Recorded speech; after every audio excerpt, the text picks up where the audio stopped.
On day 1, I spawned in as a baby dragon. Whoa, I'm no ordinary dragon. I'm a Warden dragon. I opened my mouth and shot out some dragon breath, then shot off a sonic boom. They were both pretty weak, but still cool. That's when I noticed a nearby ender dragon and Warden. Hey, I have the same powers as you guys. You must be my parents. My mom and dad were excited to see me, and everything was happy. But suddenly, a big buff evil Steve came out of nowhere. What's this? A warden and a dragon combined? I already hate dragons, but a dragon combined with a warden is even worse. Run, Zozo. We'll hold him off. I wanted to help, but she was right. I was too weak. As I watched the battle, I saw that Buff Steve was able to destroy my dad. No, how can he be so powerful? Buff Steve then captured my mom. I had to hurry away. You get back over here, or your mom will never be free. Don't worry about me. Run to a portal and destroy it behind you. I listened to my mother like any good boy should and ran away before Buff Steve could capture me. I ran into a nether portal to escape. On day 2, I came teleporting through a nether portal, landing in the overworld. I turned and shot off my sonic boom, destroying the portal behind me. I don't know how much time that buys me, but I have to get stronger to save my mom. If I was going to save my mom, I had to get the gear to do it. Using my claws, I began gathering up some nearby materials in order to build a base. I don't need anything fancy yet, I just need something that can keep me safe. Speaking of being safe, I was suddenly attacked by a bear. Get back! I have claws too! But trying to win this fight was foolish. I had no choice but to run. Oh boy, it looks like the overworld is just as dangerous as the nether. I kept running until I found myself on a nice, steep mountain. If I hollow this place out, this could make for a perfect base. Excited with the idea, I got right to it, building my base. I have so many ideas of how I can improve it, but we'll start simple for now. Soon, the start of the base was ready. I feel like it's going pretty good so far. Tomorrow will bring me one step closer to saving my mom.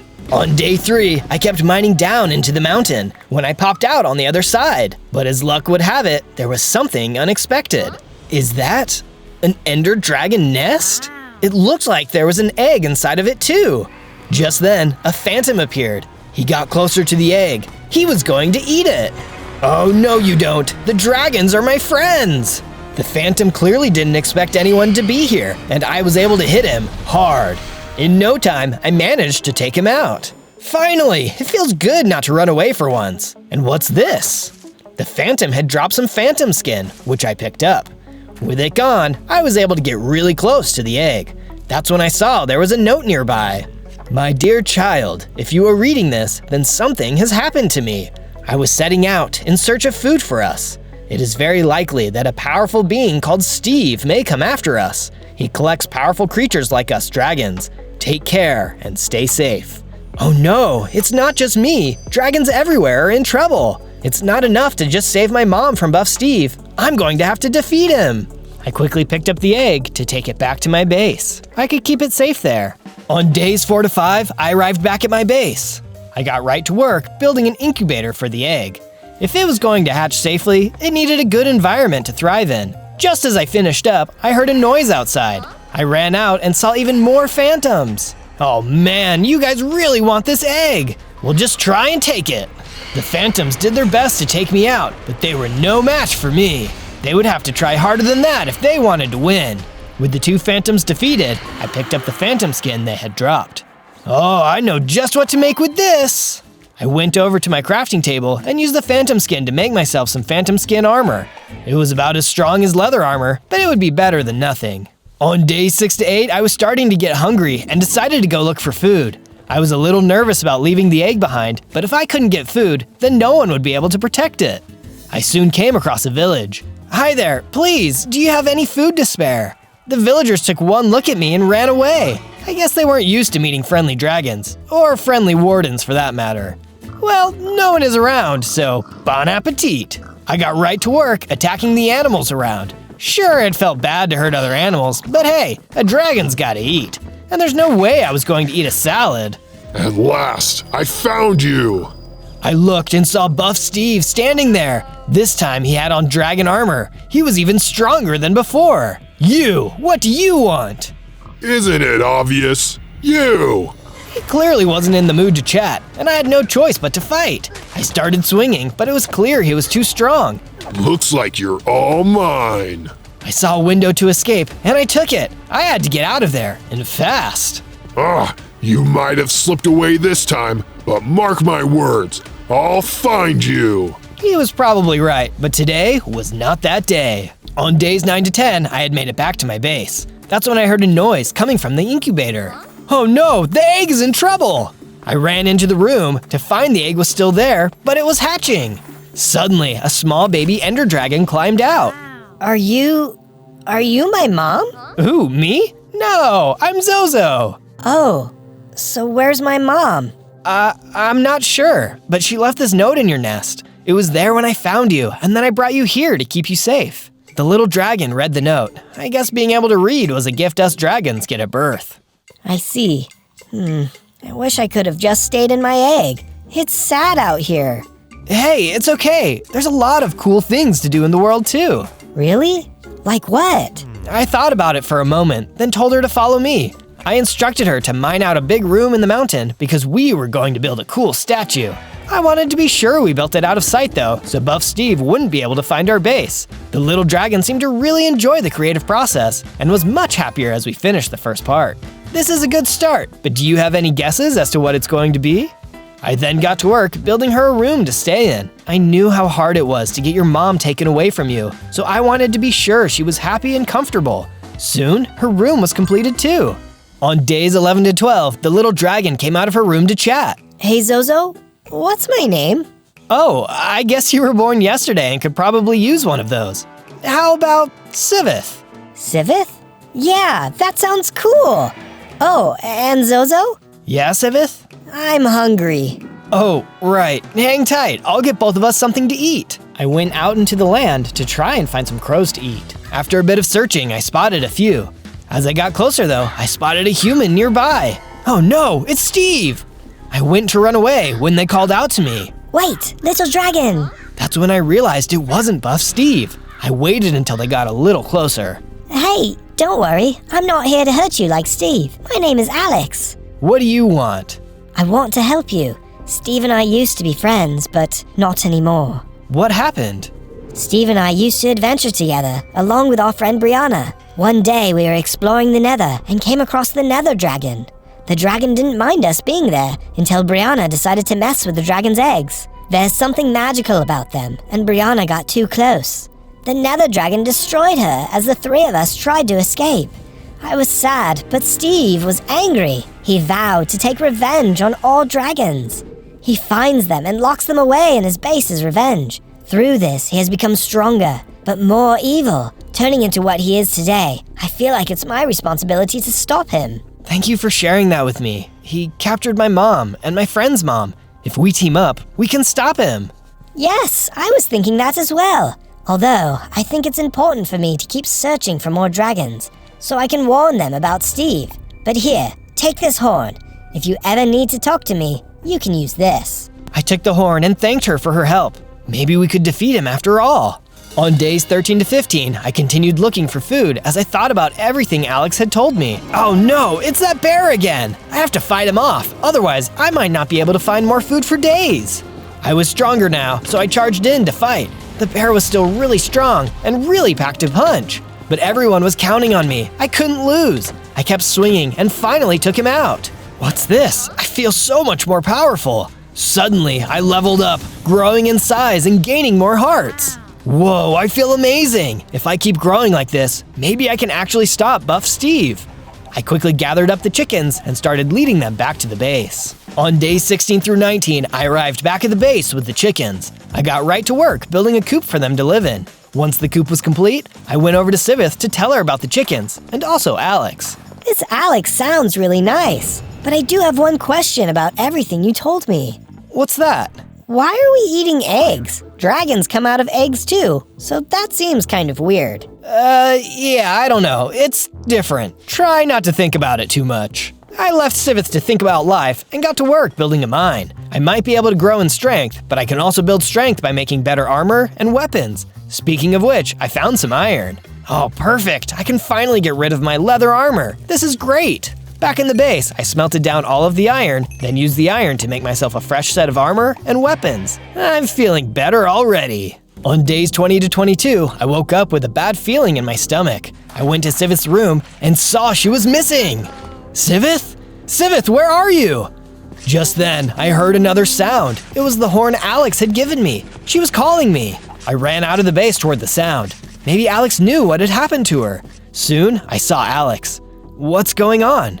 Zozo, I called for you as soon as I could. I caught sight of Steve. He was chasing a baby dragon. That's not your friend, right? I don't know. It might be. She wasn't in her room this morning. Oh no. I'm not strong enough to face Steve yet, but I'll tell you where you need to go. Alex explained where she saw them, and I hurried off. I soon got to the place Alex described and saw Steve was about to capture Sivith. I had to do something.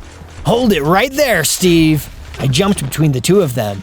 Out of my way. I hate dragons, and this one is no different. Wait, you're that Warden dragon I saw earlier. You're the worst kind of dragon of all. Quick, Sivith, run! Steve wasn't paying attention, and Sivith was able to get away. Steve was then so distracted by her escaping that I was able to escape too. Hang on, you're not getting away this time. Steve chased after us, and I tried to knock him back while Sivith got away. He was still too strong, but I was able to get enough hits in to stop him from capturing us. Sivith managed to get away. Soon after, I was able to lose Steve in the trees. Sivith and I met back up, then hurried back to the base. On days 23 to 26, Sivith and I arrived back at the base. I was really worried about what had happened. I'm so sorry, Zozo. Are you mad at me? That depends. What happened? Did Steve find our base? No, I left to go and find more supplies to upgrade our stuff when Steve came out of nowhere and tried to grab me. So you don't need to be mad because he didn't find our base. I would have been worried if he found our base, but I'm mad that you left. You could have been captured and I would have never seen you again. I could tell Sivith felt really bad. Look, it's okay. I'm sorry for being mad. I know you were just trying to help, but right now it's too risky. Promise me you'll stay at the base from now on? Okay, I promise. But Zozo? Yeah? Before Steve popped out, I did see something interesting. I think you should go check it out. Sivith explained where I needed to go, and she was right. It did sound like a good place to go. Nice one, Sivith. I'll go take a look. After a bit, I arrived at the place she described. It was a large temple. I stepped inside and was immediately attacked by a bunch of husks. Oh, go drink some water, you dust heads. The husks did their best to bring me down, but I took them out first. After the last one had disappeared, I saw something interesting. Oh, and what might this be? I took a look and saw that there was a bone sword. Wow, this is cool. That's when I realized that the sword also gave me a special ability. Now I could spit spikes. Now that is awesome and mildly confusing. I tested it out, sending spikes shooting at the wall. As I hit the wall, murals started to appear. Just then, a mummy came out and attacked me. Someone is jealous of my spit takes. I kept launching spit spikes at him, slowly wearing him down. He was not a fan, but it didn't matter because I had to survive this. Soon enough, he was gone. So what's up with these murals? I took a closer look and realized they told the story of an epic adventure. One you can watch if you search for my channel, Zozo, Z-O-Z-O. This is when I survived 100 days as Moses. You'll really like that one if you're liking this one so far. On days 27 to 31, I had left the temple and arrived back at the base. As I entered my base, I could barely recognize Sivith. She was now the same size as me. Wow, Sivith, you're even stronger now, and I know just the way to celebrate. Sivith and I headed out to do some more work on the statue. Sivith felt like a little sister to me, and I was happy to have someone on my side. Together we could do anything. We were finishing up the next part of the statue when Sivith had a thought of her own to share. This is looking good, but something isn't quite right. Feels like it could use a different material. I think you're right, and I know just what to get. I took off to grab the material I had in mind. I am a little bigger now. I wonder if I can fly. I gave it a shot and found that while I couldn't fly, I could glide. Well, that's better than nothing. I soon arrived at the bottom of the hole, but was soon attacked by straddlers. Out of my way, I've got a statue to save. The straddlers did their best to knock me down, but they were no match for me. With them out of the way, I quickly found what I was looking for. This amethyst is just what we need. I can't wait to see if it looks good on the statue. I mined up as much amethyst as I thought we'd need, then got ready to head back to the base. The statue is going to look amazing now. On days 32 to 35, I was on my way back to the base when I was attacked out of nowhere by piglins. What are you nosy oinkers doing out here? I fought them off using everything I had until the last of them were defeated. That's when I heard something nearby. Hey, were you hiding from the piglins? It's okay now. The dragon is talking to me. The villager was so scared and tried to get away from me. But just then, another piglin popped out and started chasing after him. Hey, watch out! I rushed over and took on the piglin. In no time, I was able to defeat him. You saved me? Wow, thanks. No problem. Where did all of these piglins come from anyway? I'm not sure, but my village is full of them. We could really use someone like you to come and clear them out for us. Would you be willing to help? Say no more. I'm on the case. On days 36 to 39, I followed the villager back to his village. As we got closer, I could see he was right. The village was full of piglins. Let's try to get a better view of what's going on. We snuck around the outside of the town to get a better viewpoint of what was happening. You see that structure in the middle of the town? That's where everyone is probably hiding out. Got it. Hang back. I'm going to rush in there and get everyone out. Whoa, hang on. I know you took those guys out back there, but those were just low-level scouts. You can't hope to take on all of those guys down there at once. Okay, so what do you suggest? It will be nighttime soon enough. I think we might be able to sneak in and get everyone out safely. I'm good with that plan. We'll give it a shot. On days 40 to 43, the villager and I waited for nightfall. Soon, we saw that the piglins had begun falling asleep. It was time to make our move. Let's do this. We snuck into the village, doing our best to keep quiet. Even the smallest of noises could wake up the piglins. Which just then, there was a clang. My new villager friend accidentally bumped into something. Sorry. It was too late though. The piglins were awake and not happy to see us. Looks like it's plan A after all. My new friend was right. These piglins were much stronger than the scouts I had fought outside the village. What he wasn't right about though was my ability to take them on. I was tough, and the piglins fell one by one as I took them out. Soon enough, they were all defeated. Zozo, you did it! We then went over to the scared villagers, who weren't exactly happy to see me. Don't worry, everyone. He's a friend. I know dragons can be scary, but Zozo here was the one who rescued all of us. We owe him our lives. The villagers were happy to find out I wasn't there to eat them, and it felt good for people to see me as the hero. Thanks again, Zozo. And in the future, if there's anything we can do for you, just let us know. Will do. Now I've got a statue to go work on. On days 44 to 49, I returned to my base and got to work adding the amethyst to the statue. Sivith was right. This was just what it needed. All right, now we're making some good progress, but still have a ways to go. What do you think so far? All of the building and rescuing from the previous days had made me realize how badly I needed to be protecting myself from attack, so I made sure to do some work on the base. We were going to need strong defenses and traps if Steve ever found us. It had been a while since I had run into him, but I was sure something was going to happen with him soon. On days 50 to 53, I received a message from Alex. Steve and his goons were on the way to my base. How did they find us? All I know is that he was told something by a villager. A villager? After everything I did for that guy, he still didn't trust me. Oh, no, not the guy that was working with you. Just someone from his village. Still, it's a shame they would sell us out like that. Well, thanks for the warning. I'll go tell Sivith. I ran over to Sivith. Get ready, Sivith. They're coming for us, and we're going to be in for the fight of our lives. Meanwhile, outside the castle, Steve soon arrived with a gang of other players. Oh, Zozo, the jig is up. We're here for you and that little friend of yours. I don't care what you want. We didn't do anything to you. Let us live our lives in peace. Peace is not an option. Attack! Steve motioned for two of his soldiers to charge. As they got closer to the door, our trap started firing arrows, which quickly took them out. You're smarter than you look, but there's plenty more where that came from. Next up came an archer, who did their best to try and disable our traps, shooting flaming arrows into them. Unfortunately, that seemed to do the trick, and the trap stopped working. Two griefers came up to the door, laid some TNT, and lit it. But suddenly, the traps came back to life, taking out the archer and trapping the griefers in. There was an explosion, which took them out, but also took out the traps and door. The base was open now, though, and the players started to run in. but not before falling into my pitfall trap. Another noob tried running in too, but fell right into the hole. Just then, someone vented in through the side and took a look in the hole. Unfortunately for them, their Spec Ops teammate popped in and knocked them down the hole. These guys really need to learn to work together. He filled in the hole, and the rest of the team charged in. Bring it on! The players charged at me, while I did my best to fight them off. Leave us alone! We didn't do anything to you! Most of the players were pretty weak, but I could hear someone setting off explosions in the background. I had to hurry. I had defeated most of the players when one stronger one with a flaming sword stepped up to fight.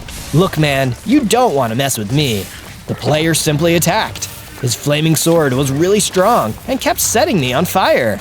Yeah, okay, I see why people don't like Dragon's fire breath. Ouch! He was tough, but my attacks were getting the job done. I could tell he was getting weak, and I got him lined up with the edge. Have a good flight! I hit him hard, sending him flying over the edge. Just then, I felt the energy surge through me, and I grew into an even bigger dragon with more hearts. Yes, I feel amazing! Just then, I heard Sivith let out a cry. She was in trouble.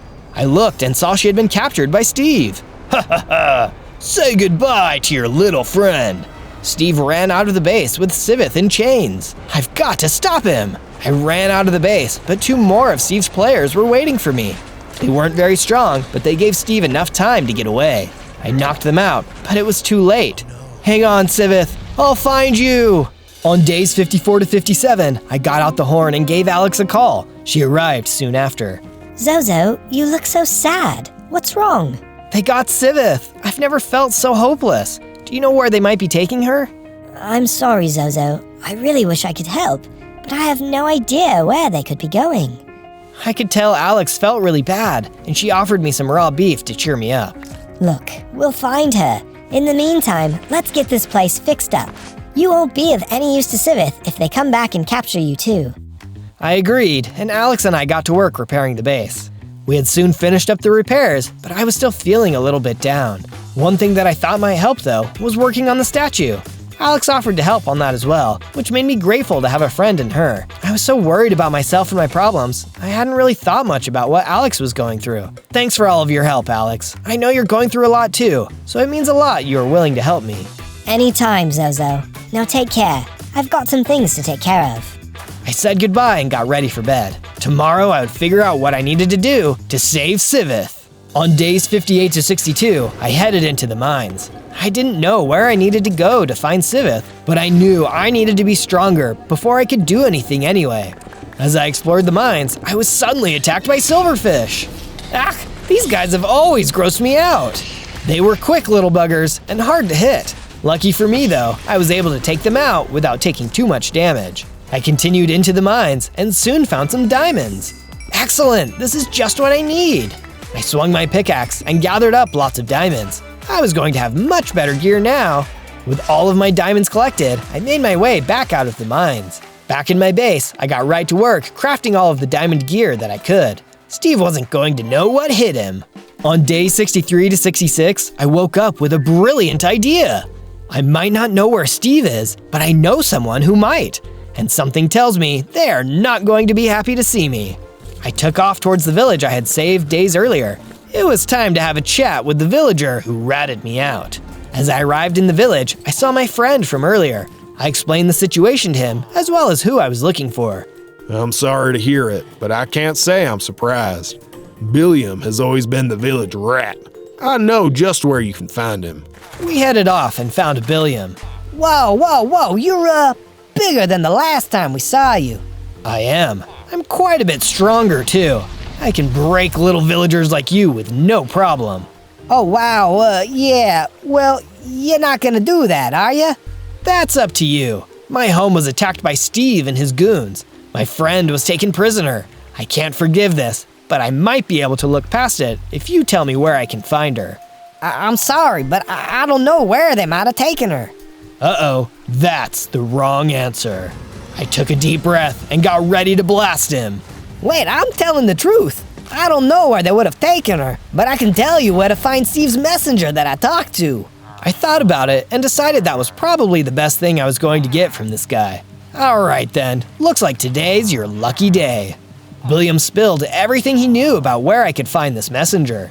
After he had told me everything, I headed out. Something tells me Billiam is not going to be very welcome in his village anymore. Sounds like that's in the best interest of everybody. On day 67 to 70, I arrived at the fortress that Billiam had told me about. I charged up to the base and immediately started attacking the guards. Where is your leader? Where is Sivith? The guards weren't interested in my questions and simply did their best to fight me off. But my friend was in danger and nothing was going to stop me. Out of my way, tin heads! As I fought my way through, I soon came across an even bigger guard. This guy was tougher than the first ones, but I wasn't going to let that stop me. He swung at me and did some serious damage. It really hurt, but I swung back and was able to take him out. The bigger they are, the harder they fall. I had made it into the castle, and more of the big guys were trying to take me down. They swung, I dodged, and knocked their blocks off. Hang on, Sivith, I'm coming! On days 71 to 74, I had officially made it into the fortress. It was as if the whole base had been alerted to my presence, as every bad guy in the place was swarming in on me. I don't care how many of you there are, I'm going to make it to the top. As I knocked guard after guard out of my way, I eventually found myself inside a library. Wait a second, what's this? I had found some kind of special item. With this, I have the strongest spike attack I can get. Excited with my new ability, I immediately put it to the test. There were some guards up on the balconies, and I managed to take them out. Oh yeah, whoever this guy is, he's in for a real surprise. On days 75 to 78, I made it to what looked like the lair of the castle's boss. You there, you must know where Steve is keeping his prisoners. Tell me, or else. Heh, you really think I'm gonna help a dragon? Look at me. Steve has been stealing the power of the dragons to make us stronger, and there's no way you'll be able to defeat me. What? What does he hope to gain from all of this? Not only will he finally destroy all dragons, but he will become a powerful dragon himself. Then no one can stop us. Yeah? Well, this dragon isn't going to let that happen. Bring it on! The henchman and I started to fight. I did my best to fight him off, but since he had been given dragon powers, he was incredibly strong. This wasn't going to be a simple fight. Do you really think Steve will let you live your life once he's king? He's going to turn on anyone who has even a little bit of power. Silence! You don't know what you're talking about. But it doesn't matter, because you're going to lose. It looked like there was no talking sense into this guy. The fight was getting intense, but it was time to end it. I focused all of my energy, used all of my attacks, and at long last, I won! The henchman was nearly defeated. No! How could I lose to a measly dragon? Last chance, tell me where Steve's base is. Never! The henchman leapt forward to attack me, but I took him out instead. Well, maybe there's something around here that can help me out. On day 79 to 84, I started taking a look around the castle. Wait, what's this? Inside of a chest was a bunch of golden apples. Suddenly, there was a sound outside. As I ran out to look, I could see Steve in the distance, and he was looking right at me. Ah, Zozo, just the one I was looking for. What do you want, Steve? Where's Sivith? Who? Heh, who cares? All you need to know is I finally finished my potion. The power of the dragons is finally mine. I received word you were here, so I thought I'd let you be the first one to see. Steve drank down a potion and suddenly started to change. He turned into a disfigured but powerful dragon. Steve, what have you done? Ha ha ha. Here, let me show you up close. Steve took off into the air and flew toward me. I was strong, but not strong enough for this. I couldn't even fly yet. I had no choice but to run. Come on, Zozo, what's the problem? Afraid of a little fire?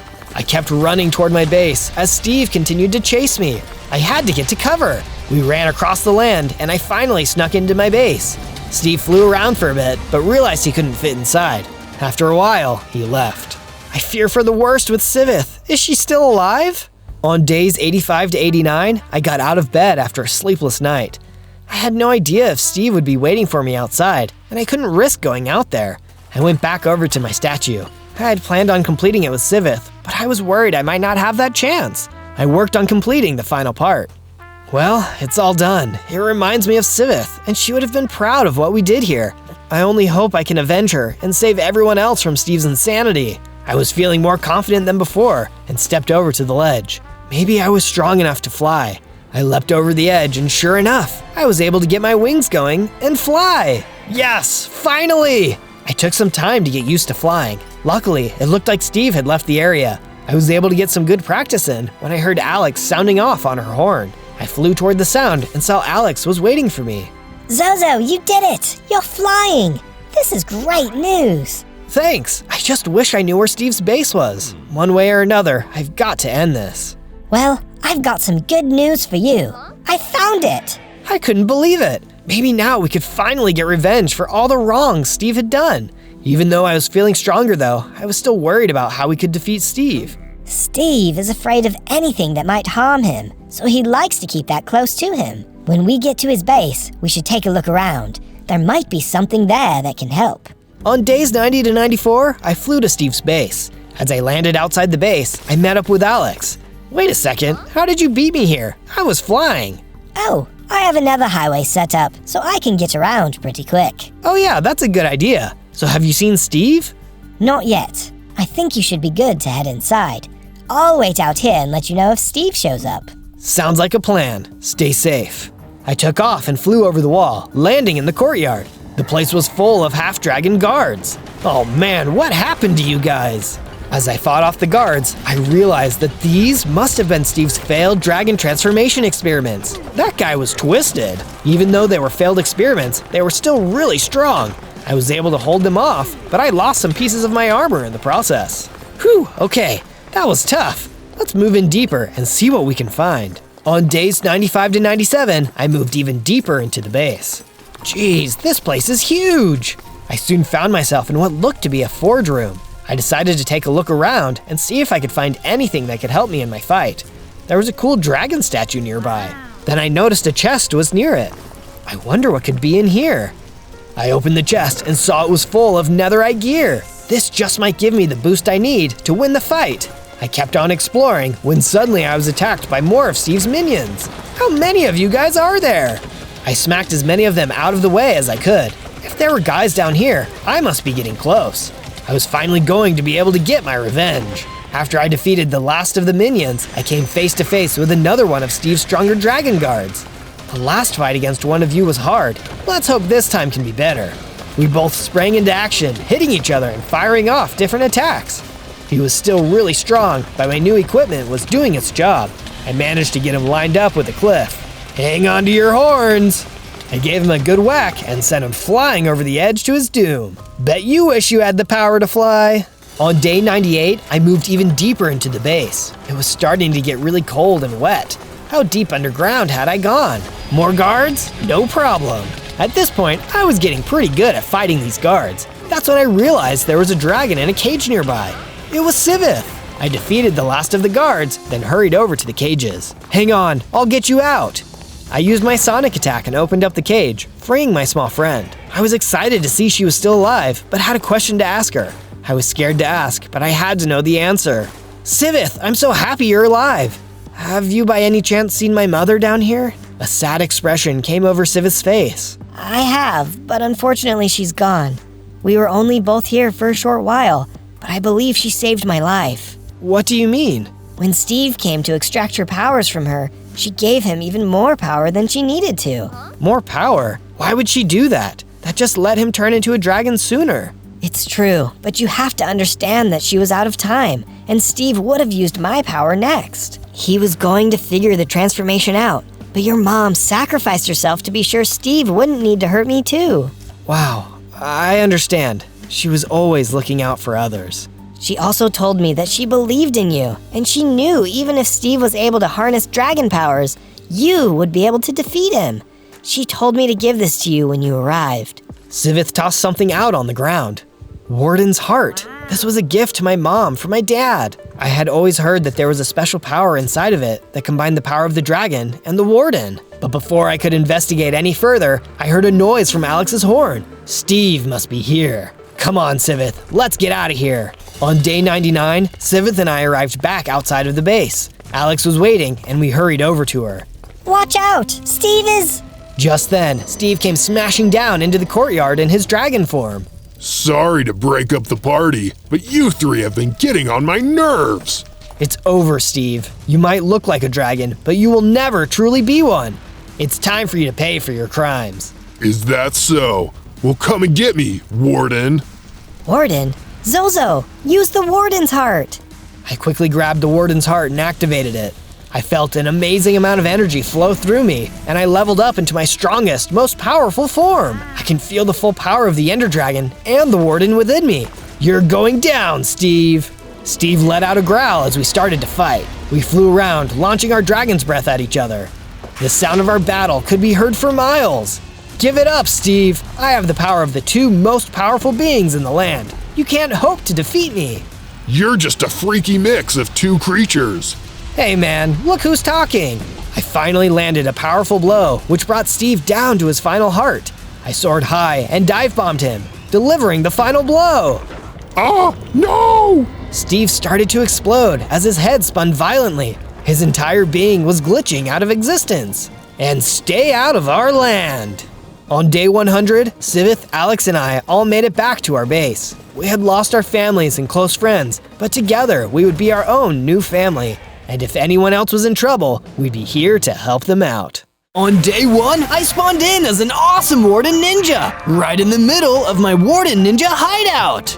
But there were no other Warden Ninjas around. In fact, the whole place was full of Dread Ghouls. While several of them were standing at attention, one of them was standing back and giving orders. Destroy everything, my Dark Warriors! We are under orders to eliminate every last Warden Ninja we can find! I didn't understand why this was happening, but I wasn't going to take it lying down. Who's giving you these orders, you cowardly Dread Ghoul? That's when I heard booming footsteps behind me. I turned and saw a huge dark figure approaching me. I was only a tiny Warden Ninja, and I didn't have any weapons yet, so he terrified me. I gave the orders. I am Shogun Skull, the ruler of this land. And all who defy me will be destroyed, including you. Shogun Skull pulled out a huge katana. He looked like he meant business. I needed to activate my special power, Ultimate Stealth. I practically turned invisible, immediately causing Shogun Skull and his Dread Ghouls to lose my trace. Where did he go? He's using his ninja abilities to run away like a coward. No matter, we'll find and destroy him another day. As much as I was ashamed to admit it, all I could do was run. I got out of there and ran out into the alien fields, looking for some food to satisfy my hunger. I managed to find some baked potatoes, but they were being guarded by a band of 3 brigands. Excuse me, brigands, would you be able to give me one of your baked potatoes? I'm really hungry. Would love to, man, love to. But here's the thing, they're all mine, and I want them all. So that's gonna be a no. The brigands attacked me, even though I was unarmed, and I needed to fight back. Luckily, my unarmed attacks actually did a lot of damage, and soon I defeated all 3 of them. That must be my ninja martial arts training kicking in. There's hope for me yet. On day 2, after eating some of those baked potatoes and storing the rest, I left the alien fields for the Ebony Woods, looking for the right place to build a base. The Ebony Woods are dark and mysterious, perfect for a secretive Warden Ninja. I used my martial arts powers to start punching down a tree and gathered up the resources to make myself a crafting bench and used it to create a wooden pickaxe. Then I mined into the ground for some stone to make my first set of stone tools and a basic stone katana of my own. Now we're cooking with gas. I used my new tools to clear a tree and start building a new secretive ninja base. I did some mining underground because I wanted the base to be a secret, so most of it would need to be under the surface. It's a good start. I'll do more later, but first, I need to figure out what's going on around here and why Shogun Skull is putting a hit on Warden Ninja heads. I went exploring around the Ebony Forest, looking for clues, until I found another gang of Dread Ghouls that Shogun Skull had sent after me. Big mistake, guys. This time, I'm armed. I pulled out my stone katana and made short work of the Dread Ghoul gang, leaving only one remaining. Tell me everything I need to know about Shogun Skull. You fool! Even me talking about him seals my doom. You should know, you are a key part of his… Boom! The last Dread Ghoul exploded! It must have been Shogun Skull's doing. He really was powerful. But what was he trying to say? I'm a key part of what? Better keep watching if you want to find out with me. On day 3, I continued searching around the ebony forest. I needed some kind of lead, some kind of vital clue, before I could progress any further. That's when I happened upon a small hut in the middle of the woods, where a strange man was just sitting around. Hi, I'm Zozo. Who are you? I'm a nomad. Oh yeah? What does that mean? It means I used to wander around a lot, but since I got old and settled down, I don't do much traveling these days. What brings you to the Ebony Woods, Zozo? He gave me some mushroom stew, and I sat down to talk to him. Well, I'm a Warden ninja, and I used to live in a big Warden ninja hideout with others like me. But then Shogun Skull attacked, and now I think I might be the only one left. Well, that doesn't surprise me. You know, things were once more peaceful across the land. There were dangerous creatures around, and sometimes a fight would happen, sure. But overall, we lived in harmony. Until one day, all of the leaders across the land suddenly disappeared, and the Shogun Skull rose up, taking on everything and everyone. He's the uncontested ruler now. But we can't just let that happen. What should we do, Nomad? It won't be easy, but your quest is simple, Zozo. You're going to destroy Shogun Skull. From day 4 to day 5, I still had more questions about how the world got this way. I just didn't understand how one person could take over the whole world. Well, Zozo, you must understand that the Shogun didn't just win by sheer brute strength. In his Shogun's palace to the east, he made some valuable alliances with different groups. First, he made an alliance with the Dread Ghoul army, promising all the land and food they could want if they helped him rise to power. Then, he made a deal with the bandit warlord, the leader of the brigands. They could loot and pillage as they pleased, as long as they helped him crush his enemies. Dread ghouls and brigands started attacking any village or settlement they could find, crushing the opposition to Shogun Skull's rule. But the leaders? Nobody really knows how Shogun Skull got rid of them. He hired some other mysterious group to do his dirty work for him, but who they are has always remained a secret. In other words, to defeat Shogun Skull, there are a lot of other enemies you'll need to fight your way through first. From day 6 to day 8, I thanked the Nomad for all the information he gave me and decided to set off and return to my base. It was getting dark, and I knew that all the mobs would be coming out soon. But on the way back to my base, I saw an innocent pink pixie cornered by a vicious feral squall golem. I needed to intervene. It's ninja time! Pulling out my stone katana, I ran in and fought the squall golem. He was much bigger and tougher than your average dread ghoul, but in the end, my stone blade and ninja training won out. The squall golem was defeated, and the pink pixie was grateful for me for saving her life. That was so heroic. Thank you. I majorly owe you for this one. It's no biggie. I'm Zozo, the Warden Ninja. Who are you? I'm Polly, the pink pixie. And is there any way I can help you with your quest? How about you come stay at my base for a while and we figure something out together? That sounds like a good idea. So Polly and I returned to my base. I continued mining underground and created a cool room for her to stay in. I'm pretty pleased with this. Good. Now, I'm on a quest to defeat Shogun Skull. Do you have any idea what might be a good place to start? Well, Shogun Skull is one of the greatest warriors in the world. You're gonna need to train really hard if you want to get good enough to fight him directly. Maybe you should seek out some kind of ninja master to train you. That's an amazing idea, Polly! And so I had my next step, seeking out a ninja master to train me. And if you want to find out what happens next, keep watching until the end. Some big surprises are coming. From day 9 to day 10, I went to an underground cavern with my stone pickaxe to mine some iron for my next set of weapons, armor, and tools. I managed to gather up some iron ore when a huge hydra suddenly appeared in the cavern with me. There was no way I'd be able to fight such a powerful monster directly, so I activated my ultimate stealth and sneaked away to the exit. Sometimes the best way to fight is to not fight at all. From day 11 to day 12, I took the iron back to my base. I created a furnace and smelted it into iron ingots, which I then used to make iron armor, some iron tools, and an iron katana. And with all my fancy new gear and weapons, me and Polly the Pink Pixie decided to journey out to a nearby bayou to look for more clues. After some exploring, we stopped for a minute to talk. So Polly, what do you know about Shogun Skull? I'm trying to collect all the information I can. I think it might help me in my quest. Well, in addition to his dread ghoul and brigand armies, I know he has an elite group, 3 warriors spread out across the land who help enforce his will. 3 elite warriors? Sounds like I better take care of them before I take on Shogun Skull himself. Who are these 3 warriors?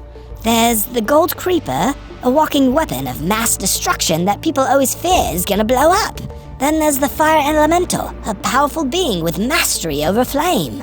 And finally, there's the Crimson Wizard, a crafty and intelligent sorcerer who has mastered the Mystic. Wow, sounds like I've got my work cut out for me then. Before I could ask any more questions, a bunch of monster mushrooms attacked us. Even with my iron katana, it wasn't easy to take them down. These mushrooms meant business. But when I did take them down, I transformed into a bigger, stronger Warden Ninja with 20 hearts.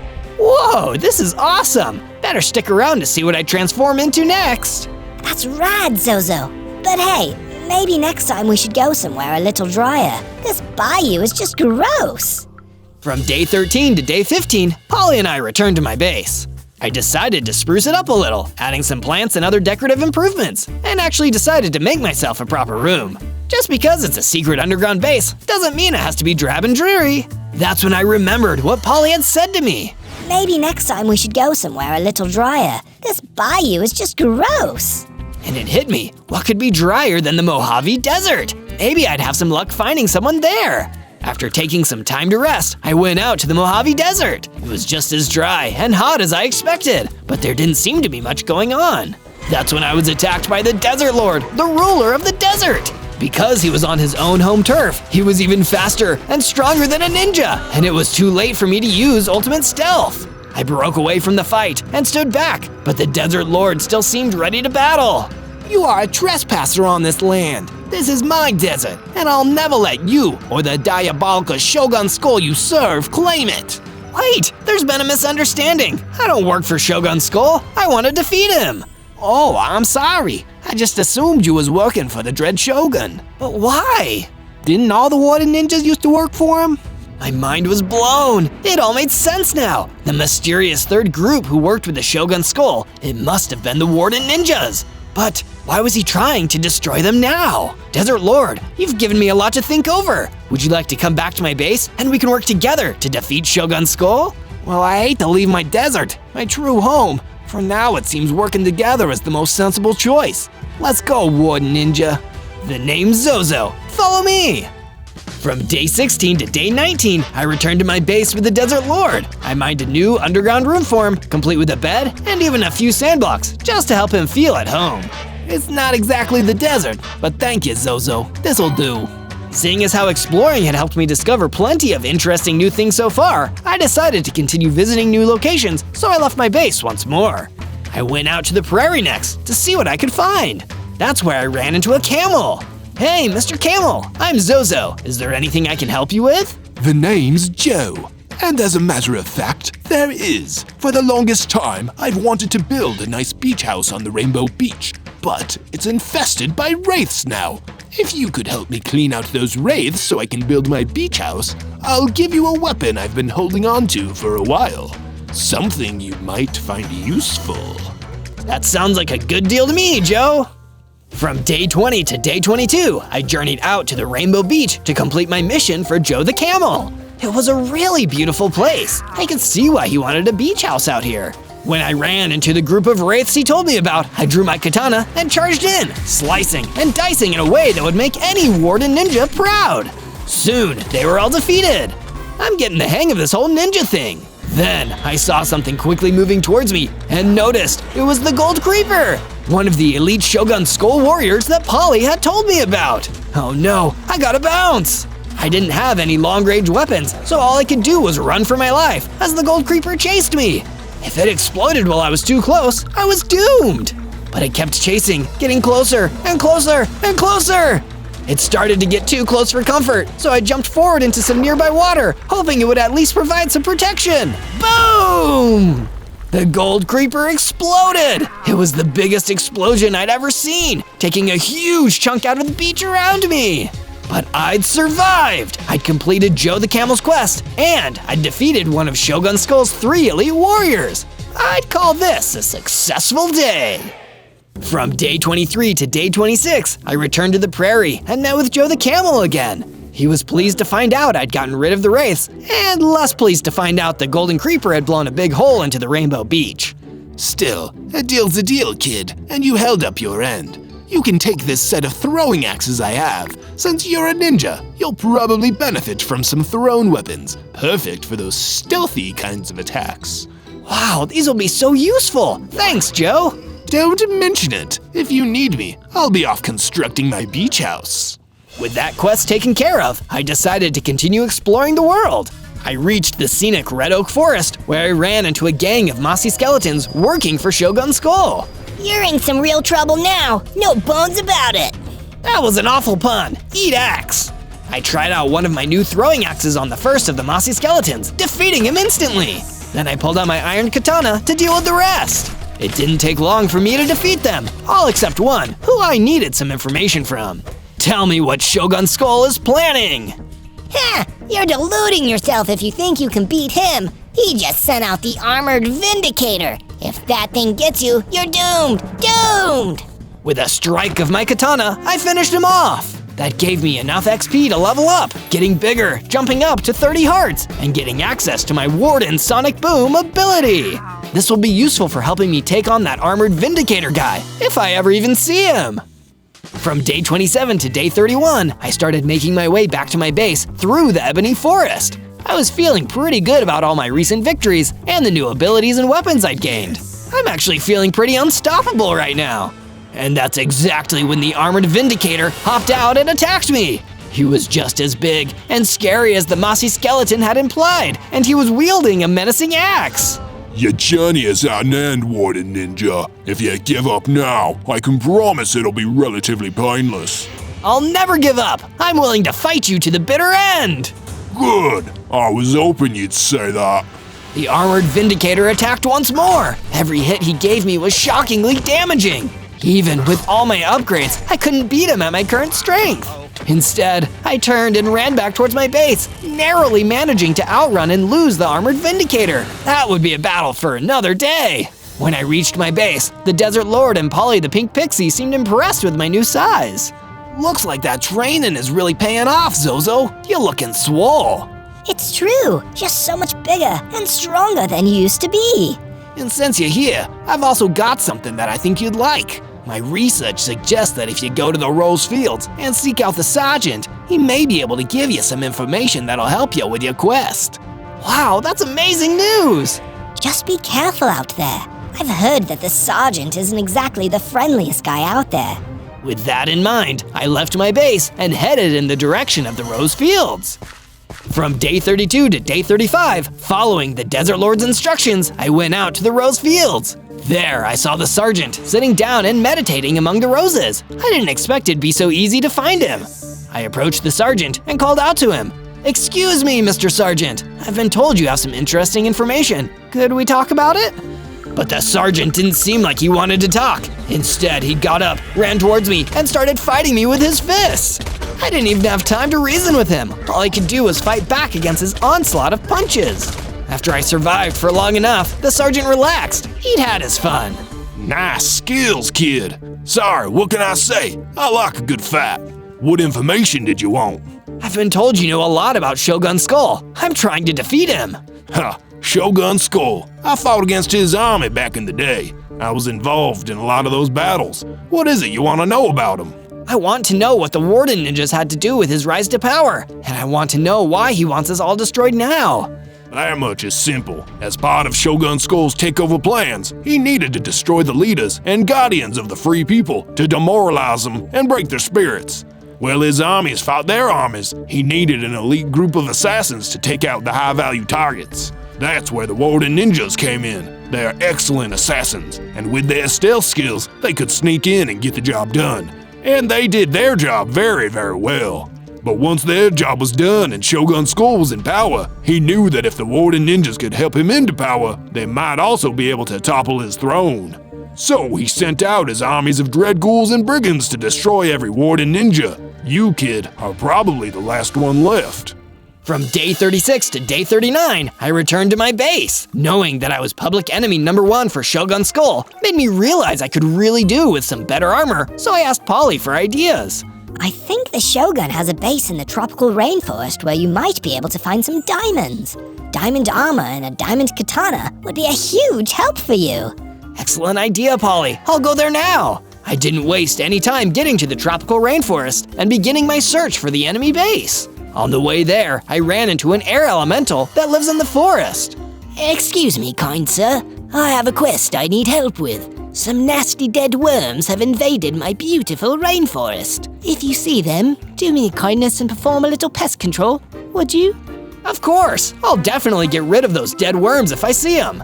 I kept searching until I struck gold. Well, not actual gold. I found the enemy base, guarded by a pair of dread ghouls, and it was time to fight my way inside.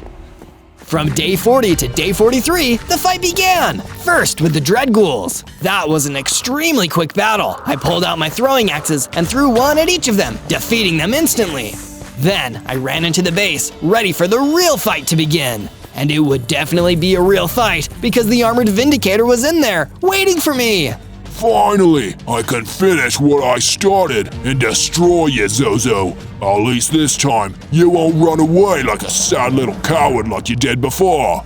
No, this time I really am going to fight you with all I've got. The armored Vindicator charged at me. I unleashed the sonic boom, stunning him. While he was stunned, I finished him off with my powerful ninja swing. I told you I'd beat you, armored Vindicator. I'm a Warden ninja of my word. With him gone, I searched around the room until I found a chest. Just like Polly the Pink Pixie had told me, there were diamonds inside. Looks like my armor and weapons are about to level up. From day 44 to day 49, I crafted my diamonds into a powerful diamond katana and even had some diamonds left over to make a full set of diamond armor. I'd hate to have to go against me using this bad boy. After that, I left the base with my new diamond katana in hand, looking forward to finding something to use it on. And as luck would have it, I happened upon a small gang of vicious dead worms. Hey, the air elemental told me to get rid of these. Time to kill 2 worms with 1 sword. Okay, a few more than 2. With my diamond katana, I defeated all the dead worms with ease and destroyed the infestation. Not even the Shogun himself could deny I was stronger than ever now. From day 50 to day 53, as I traveled further through the tropical rainforest, I came upon a cave that I sensed an unusual amount of power coming out of. This must have something to do with Shogun's skull. I should go investigate, just in case. But when I was about to enter the cave, a magical genie came floating out of it. Halt, traveler. You are approaching the cave of the fire elemental. If you wish to enter, then you need to answer my riddle.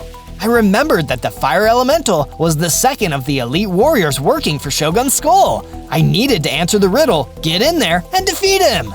Okay, what's your riddle? I belong to you, but your friends use me more often. What am I? It was a challenging one. What do you think? Do you know the answer to the riddle? If you do, let me know down in the comments to help me out. Can you repeat the riddle? I belong to you, but your friends use me more often. What am I? That's tough.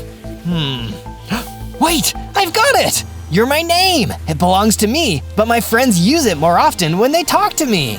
Correct. You may pass through. I entered the cave and saw the fire elemental waiting for me. He sent a few fire blasts my way, which I was luckily able to dodge. I fired a sonic boom at the fire elemental, then ran in with my diamond katana. With a few quick, decisive swipes, the fire elemental was destroyed. 2 of Shogun Skull's 3 warriors were destroyed, and I was ready to level up. I got bigger, stronger, and my hearts grew to 40. I had also developed ninja speed, making me faster than ever before. I'm on the path to becoming a true ninja. I bet the Shogun is quivering in his boots. From day 54 to day 57, I was using my new ninja speed to zip through the forest. My powers were growing, but I needed some kind of way to hone my skills. Why can't I find the Ninja Master Mentor? I've searched everywhere and I still can't find him. Unless I've already found him and didn't even know. That's when it hit me. It was right under my nose from the very beginning. The nomad in his little hut in the ebony forest. The nomad who'd known a suspicious amount about what was going on in the world. I need to go back to the nomad right now. So I sped right back to the small hut in the forest, only to see the nomad outside again, waiting for me. I wondered when you'd be back, Zozo. Glad you finally figured it all out. So, are you ready to begin your training? From day 58 to day 62, the Nomad Master began his training. He said there would be 3 lessons. The first would be cutting down trees to practice my sword swings and to help me focus. If you can slice through a tree, then no enemy should pose a challenge to you. Next, he made me practice sword fighting with him. He was a tough opponent, but I could feel myself getting better as the sparring went on.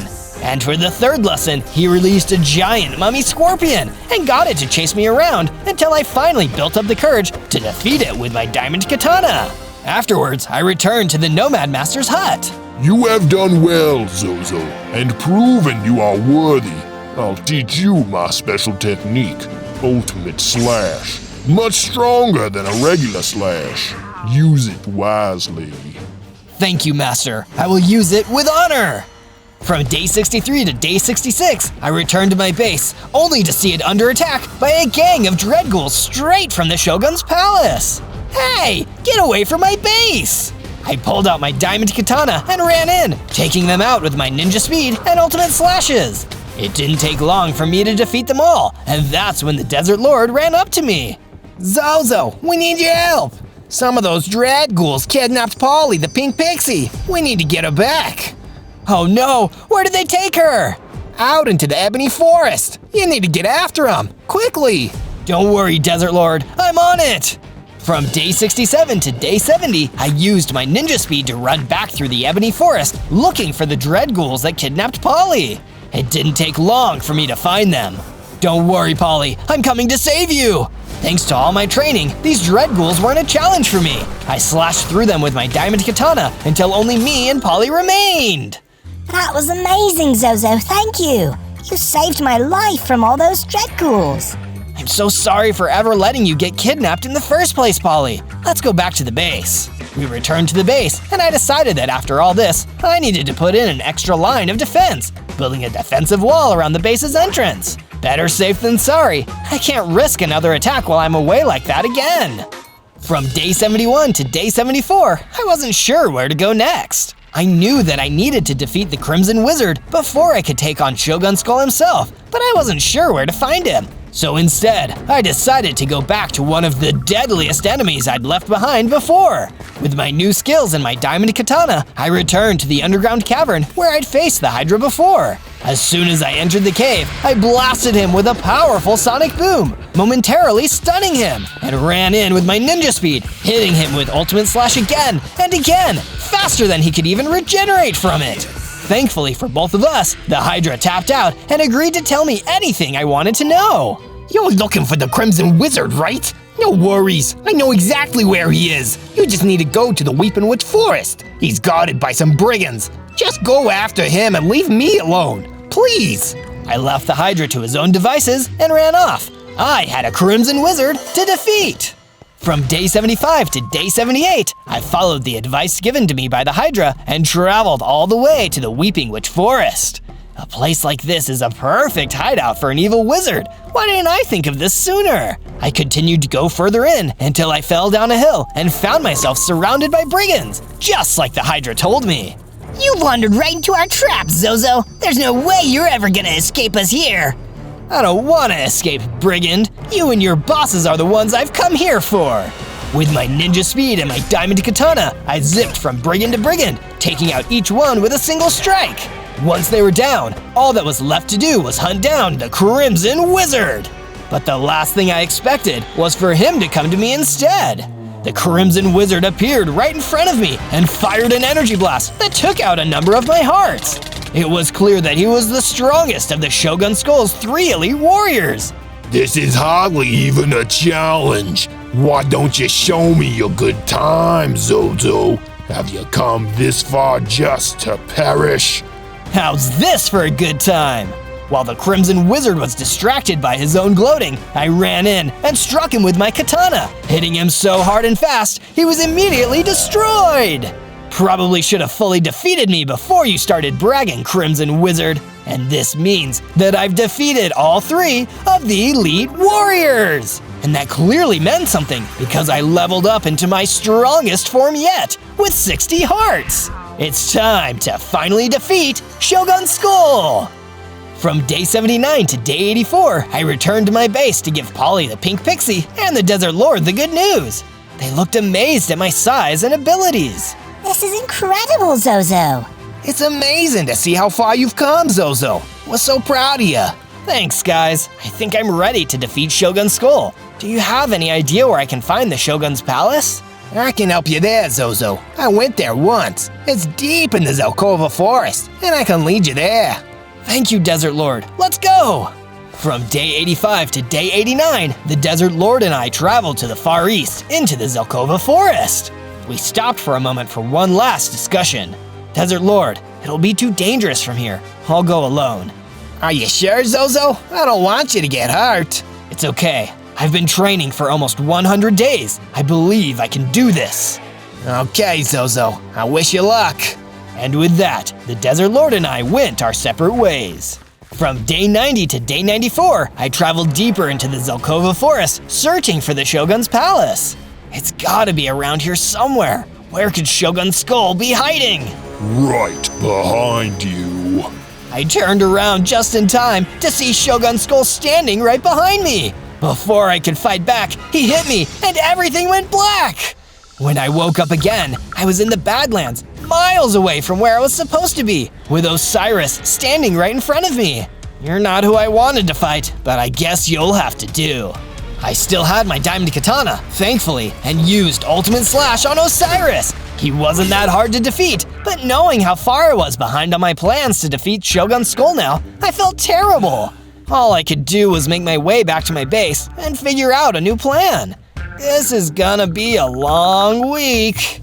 From day 95 to day 97, I continued making my way back through the Badlands, frustrated that Shogun Skull and his minions had put me so far behind schedule. And speak of the devil, a gang of dread ghouls emerged from behind some rocks. It's over, Zozo. We're going to be the ones to take you down. Better mobs have tried and failed. I don't fancy your chances.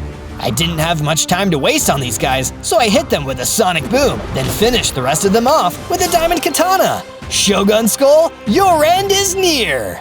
On day 98, I returned to my base, exhausted from all the setbacks that had slowed me down and gotten in my way. I returned to find Polly the Pink Pixie and the Desert Lord waiting outside and looking equally sad for me.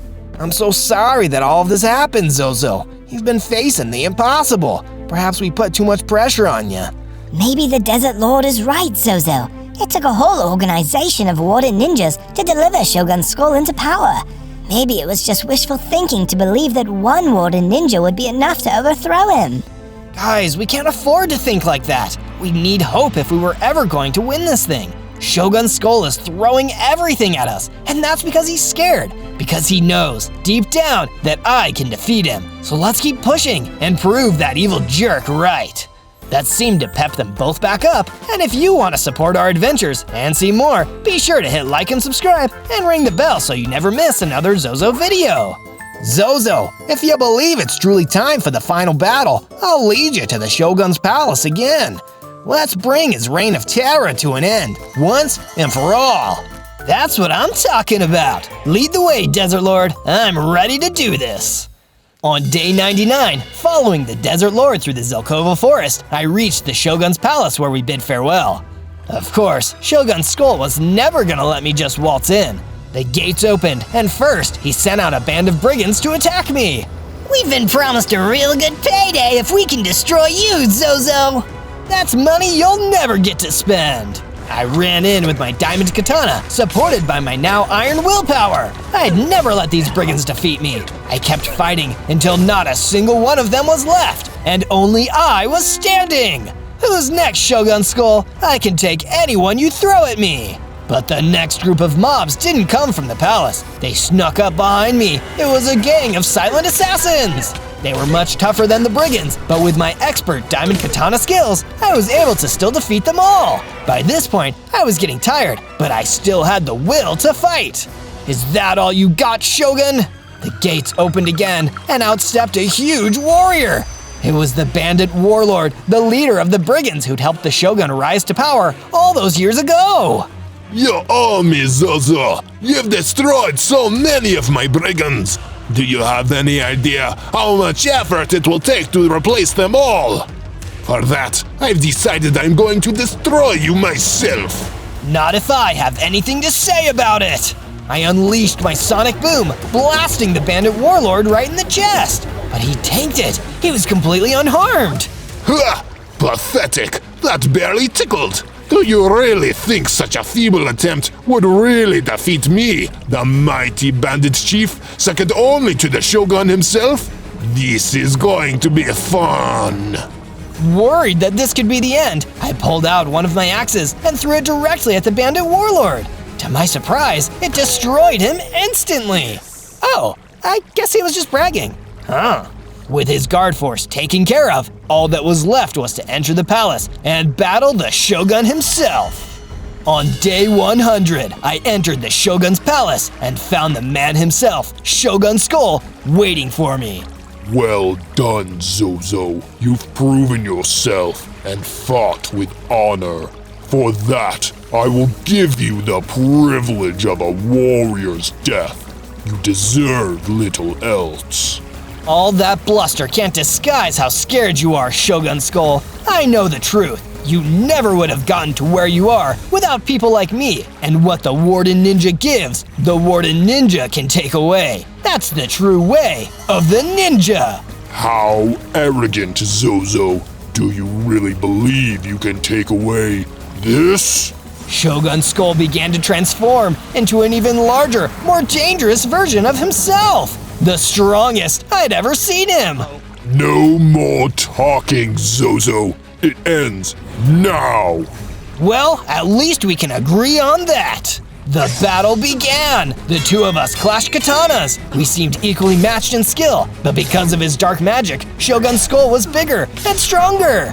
For a moment, I was worried it was over for me, when suddenly my warrior spirit kicked back in, and I found the will to fight again, and I also miraculously regained all of my health. I fought harder than I ever had before, hitting Shogun Skull again and again and again, until he was almost defeated. I'd never seen him look so weak and helpless. I charged up all of my strength, and with a single blast of my sonic boom, Shogun Skull was destroyed.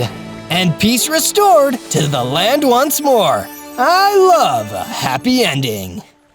On day 101, I was on top of the world, flying around the Alps as a fully grown Warden dragon, one of the strongest creatures in the overworld. I've got all my special abilities and 100 hearts. It doesn't get much better than this. But while I was busy flying and celebrating, I didn't even notice that someone was standing on the Alps. It was a scary-looking robot, and he was staring right at me with his big red eyes. I wonder who that is. Dragon detected. Deploy attack 6. Depowering energy blast. Before I could even react, the robot shot me with an energy blast, and something terrible happened. I fell down to the ground, feeling myself getting smaller and weaker. My 100 hearts went back down to a measly 10, and almost all of my powers disappeared. And not just that, all of my equipment disappeared too. What? This is impossible! The robot came running over to me. Who are you? Why are you doing this? I am Dragon Slayer 3000. My primary directive is to destroy all dragons. Initiate Dragon Killer Blade. He pulled out a scary-looking sword and charged towards me. Lucky for me, I at least had one power left, flight. I flew off as quickly as I could, leaving Dragon Slayer 3000 in the dust. I landed on the ground nearby and was immediately attacked by a saber-toothed pig. I was so weak now, I couldn't even fight back, so I just flew away as fast as I could until I got somewhere safe. I was on top of the world, and now I'm on the bottom. How could this happen? I took a second to breathe and rest. I needed a way to get my powers back and defeat Dragon Slayer 3000. On day 102, I traveled out of the cold, unforgiving world of the Alps and made my way into the nearby cherry blossom forest. Yeah, this is more like it. I just went through a traumatic event. I need somewhere nice and calm to stay. But before I could make myself a new base to stay, I needed to make myself a whole new set of tools. I busted down a tree and made myself a crafting table and a wooden pickaxe. That's a good start. Now let's go for stone. I mined into the ground with my wooden pickaxe and started collecting stone until I had enough to create a stone pickaxe, axe, and stone sword. It's building time! I started cutting down some of the cherry blossom trees until I'd collected enough materials to start constructing my base. I started small at first, seeing as I was small now too, building a room for myself to sleep in. But I didn't have enough material to finish the roof, so I went into the woods to collect more materials. That's when I ran into an angry zombie spoiner. Oh no, this day is bad enough already. I don't want to deal with any zombies today. I pulled out my stone sword and fought him off. Lucky for me, I still wasn't too weak to take down a zombie spoiner. Phew, now back to base building. I collected the materials I needed, then went back to my base to finish off the roof. It was a small base, but it was a good start, and I knew I could build myself back up from here. On day 103, I decided to travel around, hoping to collect some more wood for constructing my base and find out more about the crazy robot that had attacked me back in the Alps. That's why I went to the coniferous forest, but this forest wasn't quite as welcoming as the cherry blossom forest. My big clue was a huge vile ogre who showed up and tried to shake me down for some emeralds. You have to pay the troll toll if you want to pass through this forest, puny dragon. But you're not even a troll, you're an ogre. They're not the same thing. Ugh, what a silly technicality. I'm gonna pound you for that, kid. He gave me a powerful whack after that, taking off a few of my hearts. Remembering the powerful dragon I once was, I pulled out my stone sword and fought back until the vile ogre was defeated. Darn, I'm still injured though. This is the worst. But in my moment of need, a mysterious spirit appeared, the guardian of the forest. Hello, little dragon. You're certainly a rare one. I wasn't always little. Wait, what do you mean I'm a rare one? That terrible machine has been destroying dragons in droves. You're the only one I've seen in ages. Terrible machine? You mean the Dragon Slayer 3000? The very same. You look injured. Here, take these healing potions. I took the potions, and it immediately helped me reclaim all of my hearts. Thank you, Forest Guardian. Want to come back to my base with me? We can work towards destroying that machine for good. I like the sound of that. Lead the way, Zozo. From day 104 to day 105, the Guardian of the Forest and I went back to my base. It was still pretty tiny, and there was no room for the Guardian to fit in as is. No worries, Guardian. I'll build you a new room where you can stay. I mined some extra wood and stone from around the cherry blossom forest and used it to add a nice new house onto the base. A house that would be perfect for a forest guardian, complete with some plants and a window to let in the sun. He seemed impressed. This is perfect, Zozo. I think I'll enjoy my time here with you. But he was wrong. Not everything was perfect because a gang of skeletons had heard all my construction work and were making their way towards the base. Oh no, I better take them out before they can ruin anything. I pulled out my stone sword and charged in. Skeletons were no match for even a small dragon, so it didn't take me long to defeat them all. And when they were gone, I noticed that they dropped some potions of regeneration. I added them all to my inventory. It's always good to have some of these on hand for emergencies. From day 106 to day 108, I got a crazy craving for fried eggs, but I couldn't just go to the store to get them. I needed to do it the old-fashioned way. I built a chicken coop and a fenced-off area on my base, perfect for a little free-range chicken farm. Then I started collecting chickens and herding them back to my base. I'll have a steady supply of delicious eggs in no time. I can hardly wait. Still feeling hungry in the short term, I decided to go wandering through the cherry blossom forest again, hoping I'd find something cool to eat. Instead, I found something very different. It was the Dragon Slayer 3000, and his big red eye was fixed on me. Dragon detected. Can't we just talk this out? Initiation Destruction Protocol D4. Dragon Slaying Cyber Battle Axe. The Dragon Slayer 3000 pulled a huge battle axe, seemingly out of thin air, and he charged for me, swinging the axe again and again, only barely missing me each time. Resistance is futile. All dragons will be annihilated. The Dragon Slayer 3000 had really earned its name. I needed to get out of there before it could slay me. I took off and flew away, trying to get as far away from that robotic monster as possible. But back on the ground, the Dragon Slayer 3000 was unfazed. Tracking flight pattern. Processing estimated arrival location. This dragon will not escape.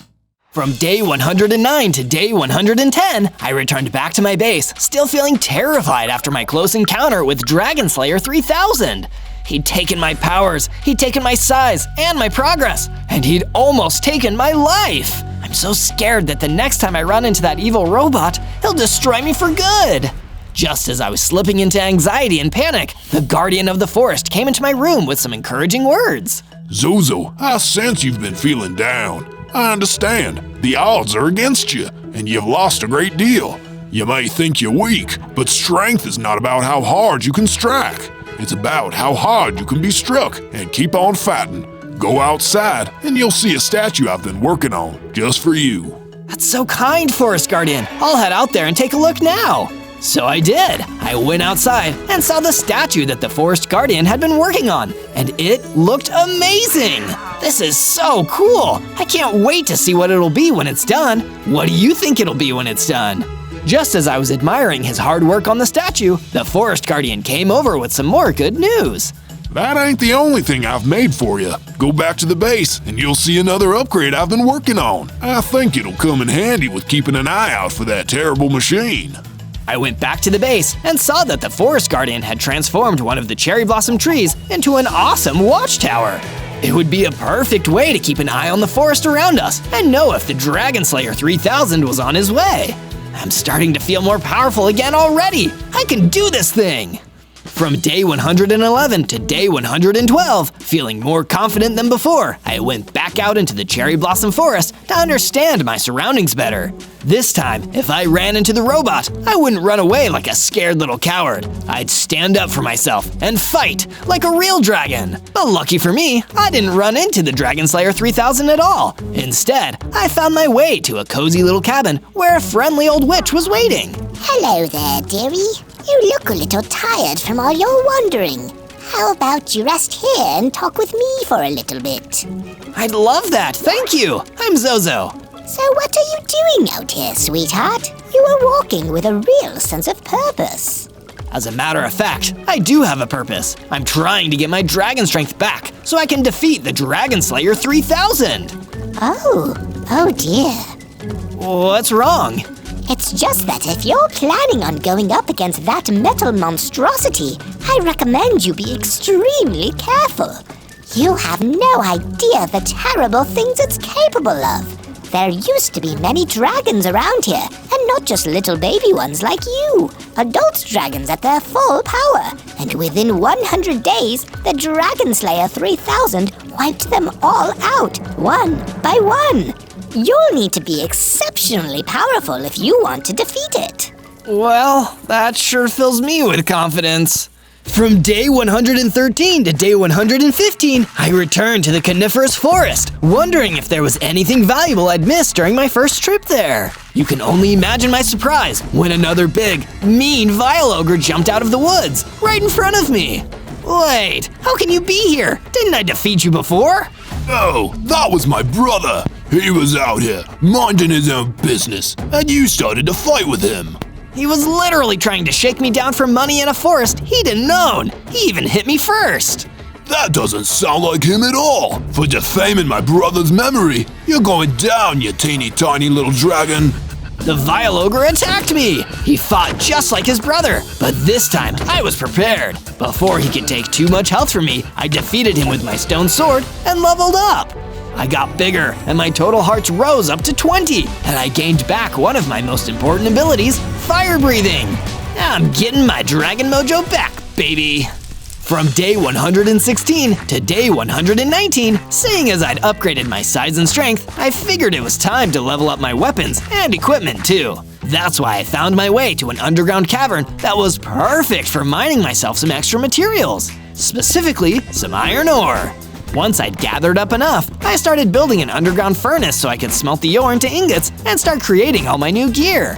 But I was interrupted by another nasty creature living in the underground cavern, a deadly giant cave spider, and he thought I looked like a delicious dragon snack. Well, I hope you like your meals extra spicy, cave spider. I huffed, and I puffed, and I breathed a jet of flame right at the cave spider, scaring it back into the darkness. It definitely wouldn't bother me after that. Then, I used all that iron I collected to make myself an iron sword and an iron pickaxe. I was officially stronger than ever before. And one day, I'm gonna use this sword to destroy the robot that ruined my life.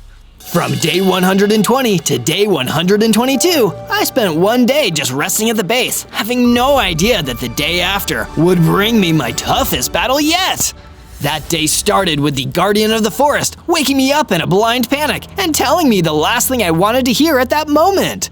Zozo, Dragon Slayer 3000, he's here! He's practically outside the gates! We need to stop him before it's too late! Oh no! I ran as quickly as I could. I hoped that I'd been dreaming for a while until I saw that the Forest Guardian was absolutely right. Dragon Slayer 3000 was standing right next to the base, carrying his battle axe. Dragon detected. Initiate destruction methods. Wait, why do you want to destroy us dragons so badly? Is it something we did to you? What you do to me is irrelevant. My programming dictates that I must destroy all dragons I detect at all costs. Who programmed you like that anyway? You do not need to know. Battle axe attack initiated. Talking time was over. Dragon Slayer 3000 ran at me with his battle axe again, getting 2 strikes in before I was able to hit him back with my sword. And when I did, it didn't seem to cause much damage. I decided with the threat of getting slain right here in front of me, it was time to unleash my latest dragon power, Fire Breath. I breathed my fire at Dragon Slayer 3000, and it almost seemed to short-circuit him for a moment. He backed away, looking confused. Dragon has accessed fire abilities. Activate contingency plan G6. Retreat mode initiated. And with that, the Dragon Slayer 3000 fled back into the forest and out of sight. I hadn't defeated him fully this time, but somehow, after this fight, I finally understood that this monster wasn't invincible. If I kept getting stronger, I could defeat him once and for all. From day 123 to day 126, I was working on creating a weapon upgrade for my iron sword. After seeing how Dragon Slayer 3000 reacted to me using my fire breathing on him, I thought he might have some kind of weakness to fire. That's why I applied the Fire Aspect enchantment, which would lend extra fire damage to every single swing of my sword. This is really gonna help me out on my quest.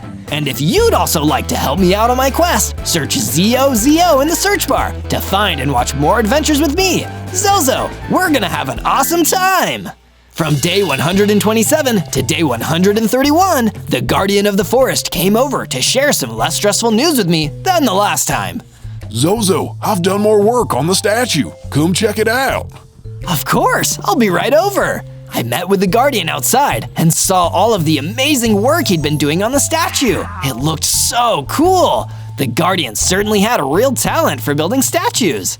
But for this next part, I need your help, Zozo. The statue is coming along nicely, but I need some ebony logs to really take it to the next level. Would you be able to journey out to the ebony forest and get me some?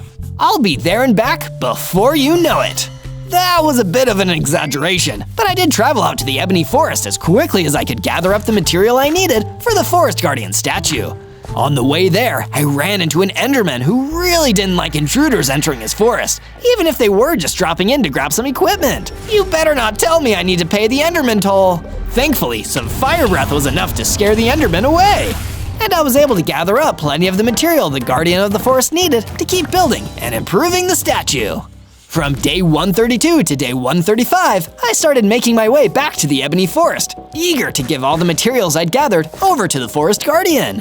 On the way there, though, things started to get strange. I spotted a flying ghast, which is normally only seen in the Nether. What are you doing out here? The ghast obviously didn't reply. They attacked me with their ranged attack, and I replied in kind and flew up towards it and hit it with my fire breath, knocking the ghast out of the sky. It feels so good to be a dragon. As I continued my journey back towards my base, I ran into a worried-looking piglin. I stopped to see if he needed any help.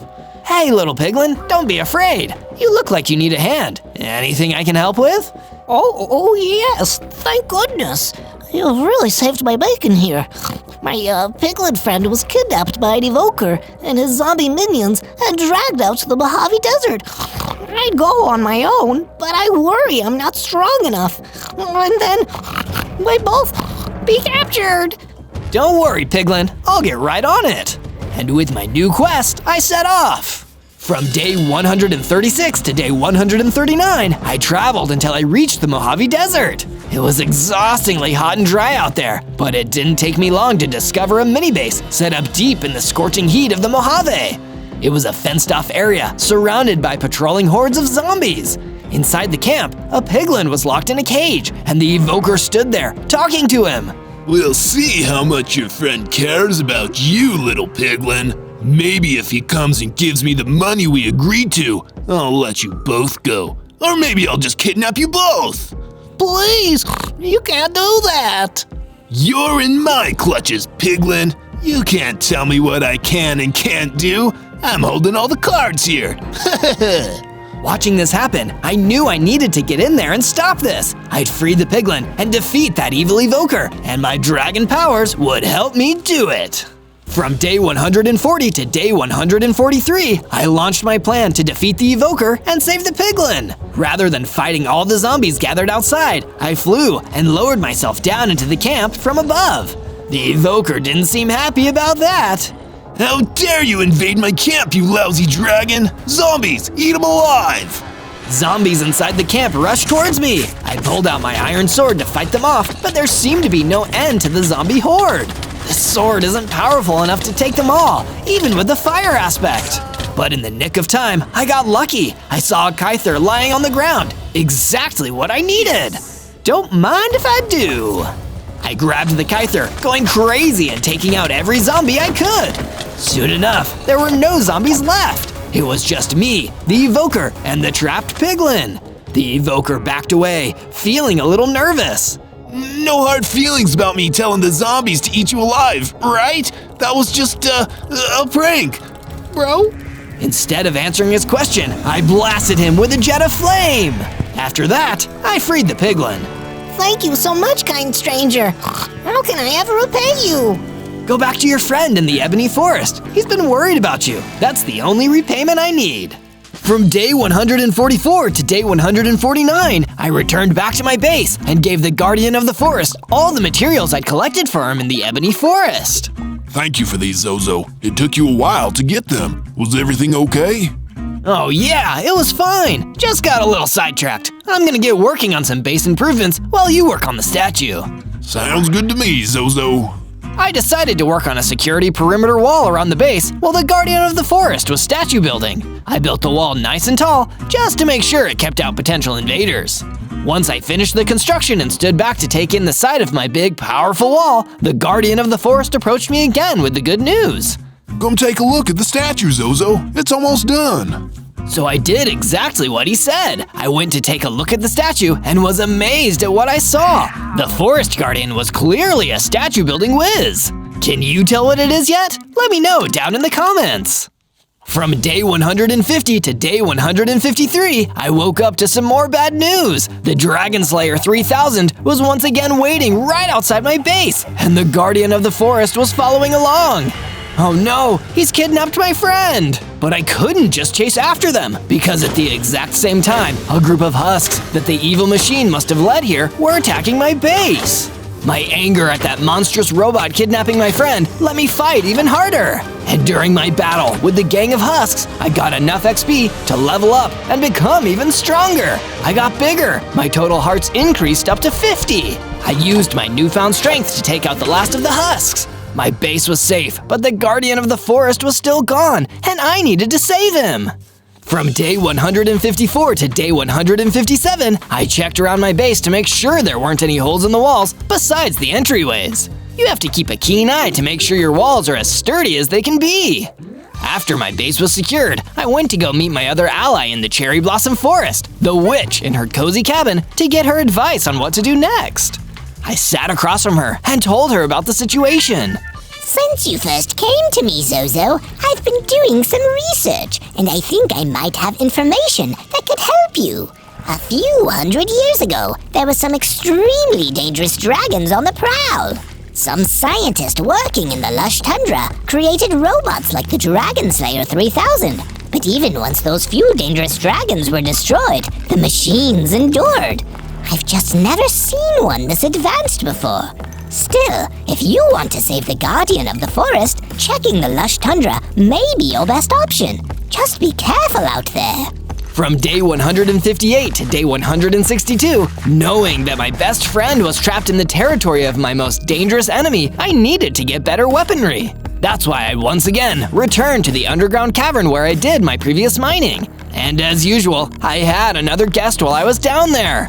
What I wasn't expecting was for that guest to be a creeper. I panicked as it skittered towards me, ready to explode. It was terrifying, but I managed to get away just in time. Boom! The creeper exploded. If the Dragon Slayer 3000 doesn't get me, the stress of these 100 days is gonna be what finishes me off. At first, I thought this was just another one of my many near-death experiences, but these lemons came with a free side of lemonade. In the crater left by the creeper exploding, there were a bunch of diamonds. It looks like my luck is finally turning around today. I gathered up all the diamonds and forged them into a powerful diamond sword, a perfect weapon for taking on that diabolical droid. Now all I needed was the courage to actually go and do it, knowing how scary and dangerous the Dragon Slayer 3000 truly was.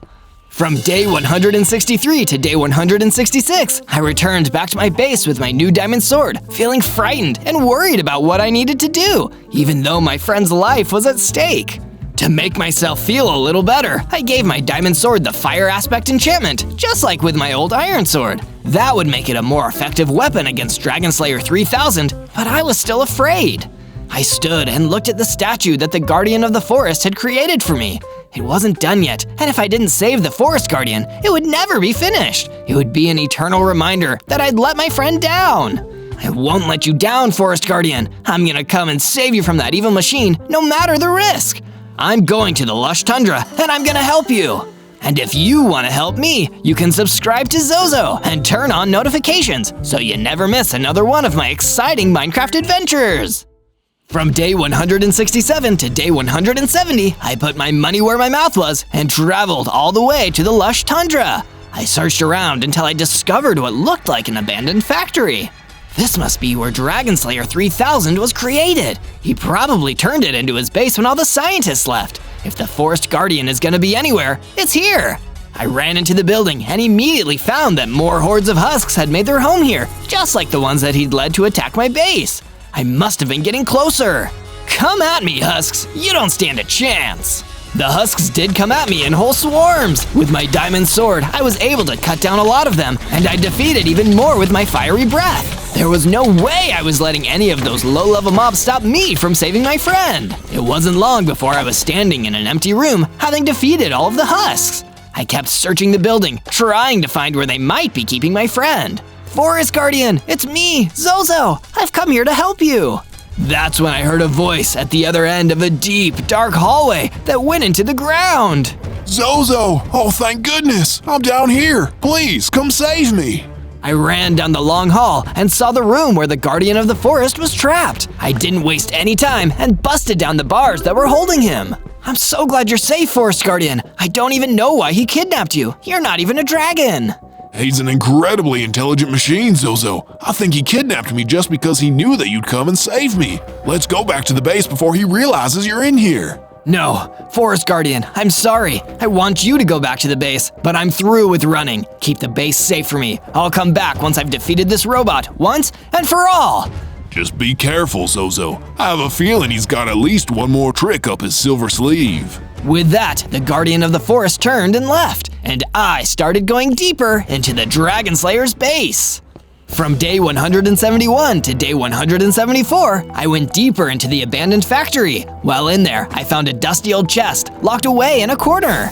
It contained two things. One was a potion of strength, and the other was a book marked Scientist's Notes. I looked through the book, and it contained the following. We witnessed an extraordinary event in the factory today. Our Dragon Slayer 2000 models seem to have gained true intelligence. In fact, they used this intelligence to construct an entirely new machine, the Dragon Slayer 3000. It's the first machine to be planned and built entirely by other machines. Whoa, that explains why this thing is so cold and cruel. The sooner I can put this rogue robot down, the better. From day 175 to day 178, now knowing of his true origin, I went far enough into the factory to discover Dragon Slayer 3000 waiting for me. Dragon detected. Prepare for your immediate annihilation. Funny, I was about to say the exact same thing to you.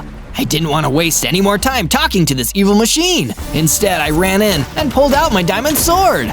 I hit the robot again and again and again, not even giving him a chance to fight back. I wanted to end it there and then. But before I could deliver the final blow, Dragon Slayer 3000 stepped away and ran into a nearby room. I went running after him as fast as I could. I'm not gonna let you get away with this anymore, Dragon Slayer. Your days of hunting us dragons are over. From day 179 to day 184, I entered the main chamber of the factory. It was large and completely abandoned, but I still saw the glowing red eye of the Dragon Slayer 3000 staring at me. But this time, I wasn't going to let him go. I defeated him and sent him running before. Now it was time to finish him off. Time for the Dragon Slayer 3000 to get slayed by a dragon. I've got to say, Dragon Slayer, I enjoy the irony.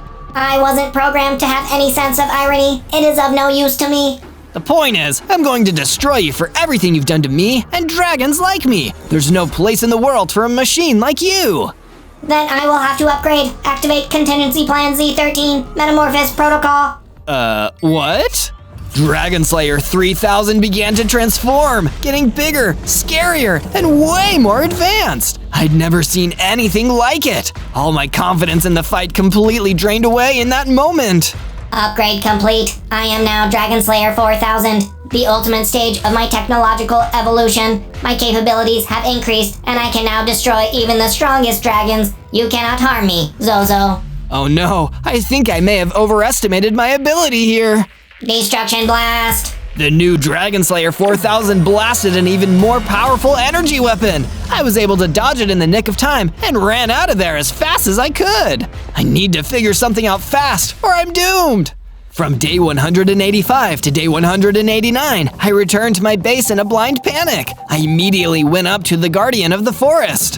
Hello again, Zozo. Thank you again for saving me. Ready to celebrate finally defeating Dragon Slayer 3000? Not quite. Kind of the opposite, actually. Dragon Slayer 3000 got even more powerful. He upgraded into Dragon Slayer 4000. And I don't know how I'm gonna defeat him like that. Oh no, that's the last thing we wanted to happen. Here, take this knockback enchantment. It'll make your attacks a little more effective. I believe someone is here to see you. In the meantime, I'm gonna go finish up the statue. Who's come to visit me? It turned out that it was none other than the witch, coming straight to my base to deliver some valuable news. Zozo, I have something that I think you'll want to hear. Please tell me it's good news. Oh yes, very good news. I've tracked down something that can fast-track your leveling up. A special potion known as Dragon Serum. It will help you grow into a full-sized dragon with all the relevant special abilities. They say it ran out years ago, but I've tracked down one more bottle of it in a single chest. That's amazing. Do you know where I can find this chest? It's in a place you may find familiar, the Mojave Desert. That's perfect. I'll set off right away. Stay at my base in the meantime, Miss Witch, just to be safe. But before I could leave, I heard the Guardian of the Forest calling out for me. Before you go, Zozo, I have something to show you. The statue is finally finished. Excited to see what the Guardian of the Forest had created, I flew up high towards the mountains next to my base to get a better view. It was amazing! A beautiful statue of a powerful adult Warden dragon. It looked exactly like I did before the Dragon Slayer stole all of my power. Thank you, Forest Guardian. This is truly awesome. And when I get my hands on that Dragon Serum, that's gonna be me again. On day 190 to day 194, I returned once again to the Mojave Desert, where I'd defeated the Evoker and his minions and saved the piglin. If only last time I'd been looking for that chest, this whole thing might have been over a lot sooner.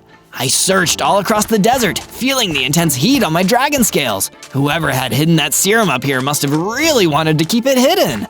Eventually, I found a small chest hidden amongst a bunch of sand blocks. I opened up the chest, and inside was one item, a potion labeled Dragon Serum. Yes, I found it! I finally found it! I can become a full-size dragon, access my complete powers, and use them to even the score against Dragon Slayer 4000!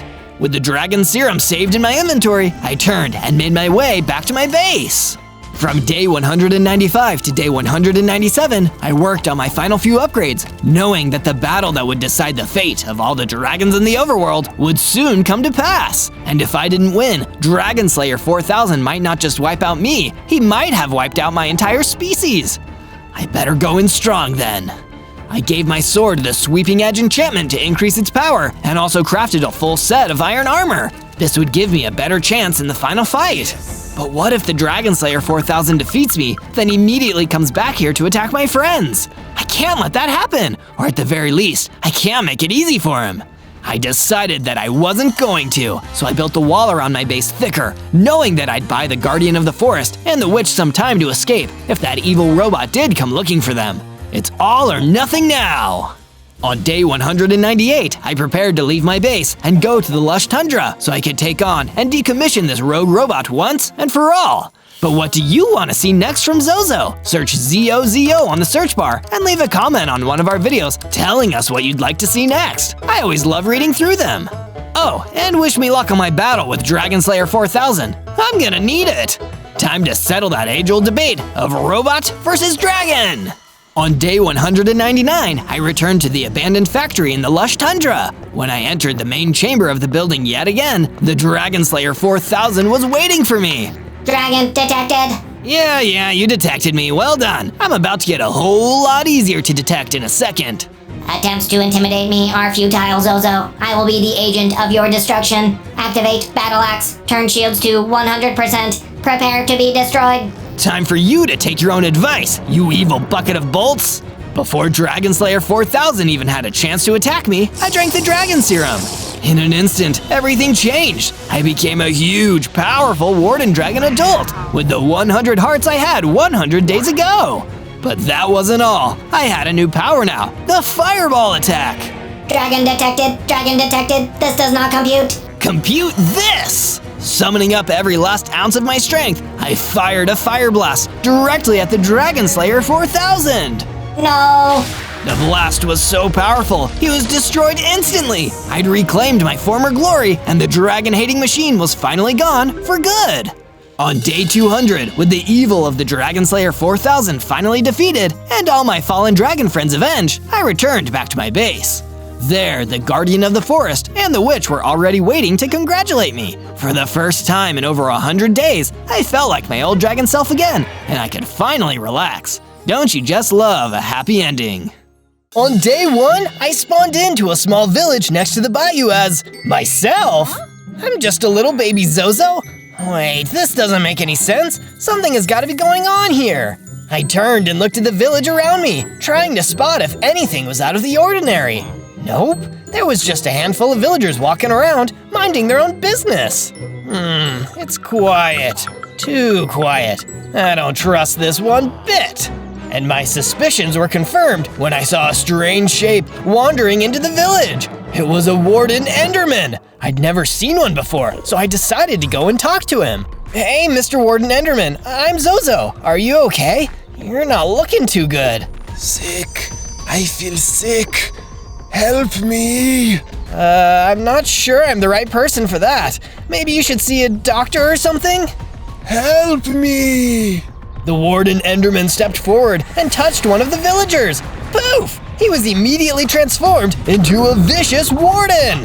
What? How is that even possible? Suddenly, all of the villagers in the small village started transforming into wardens. It was like there was some kind of warden virus spreading.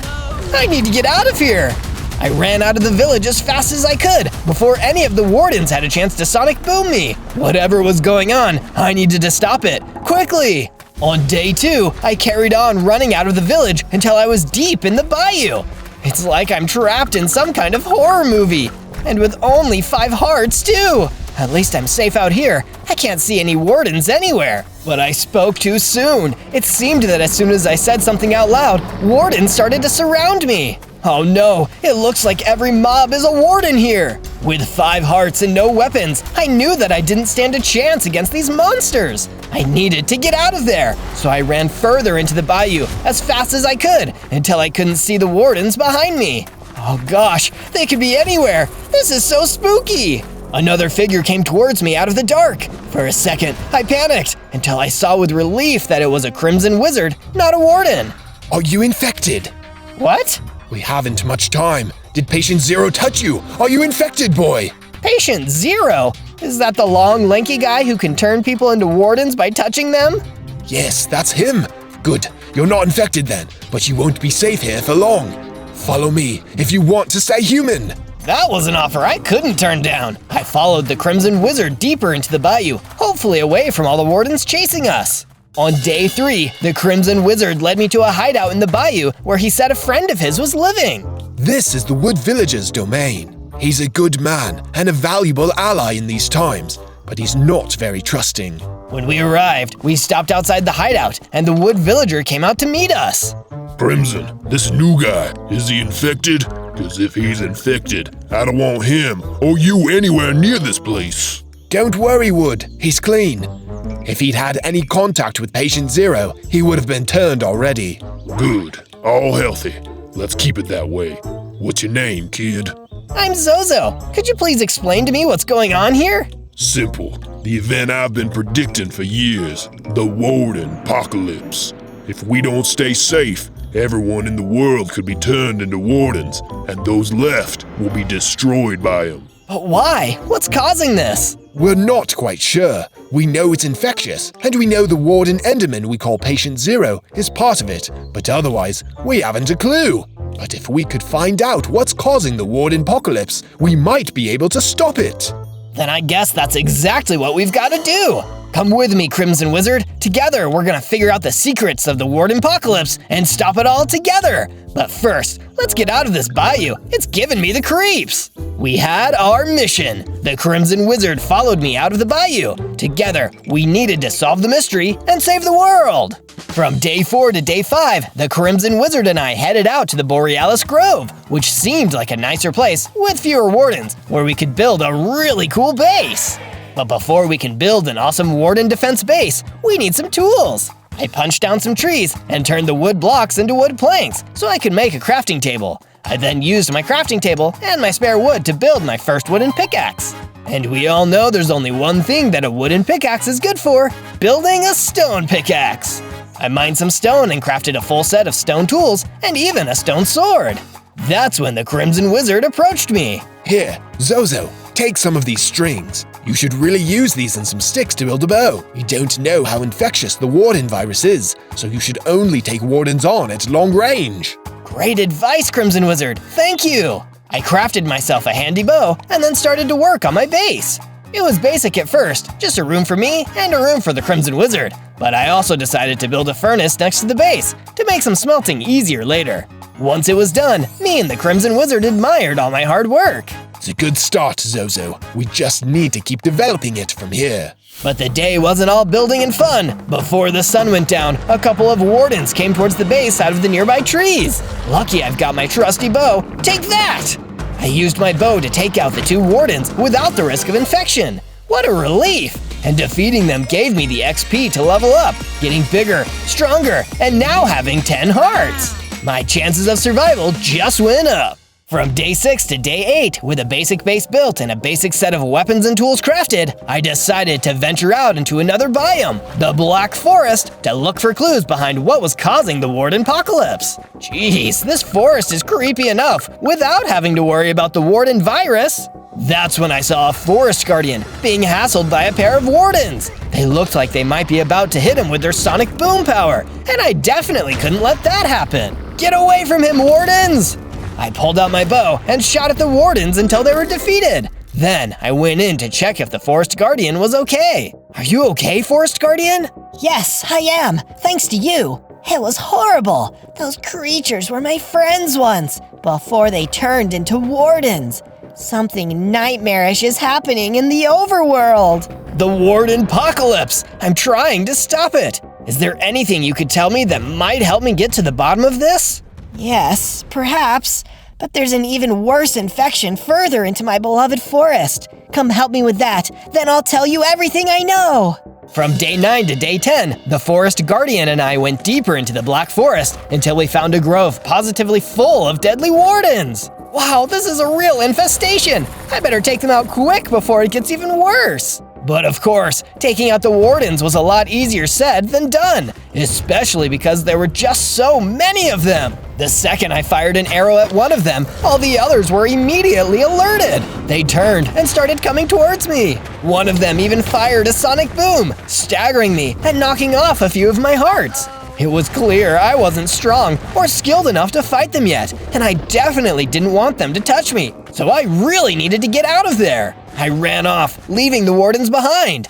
Once they'd finally stopped chasing me, I ran into the Forest Guardian again. I'm so sorry, Forest Guardian. There were just too many of them. I couldn't do it.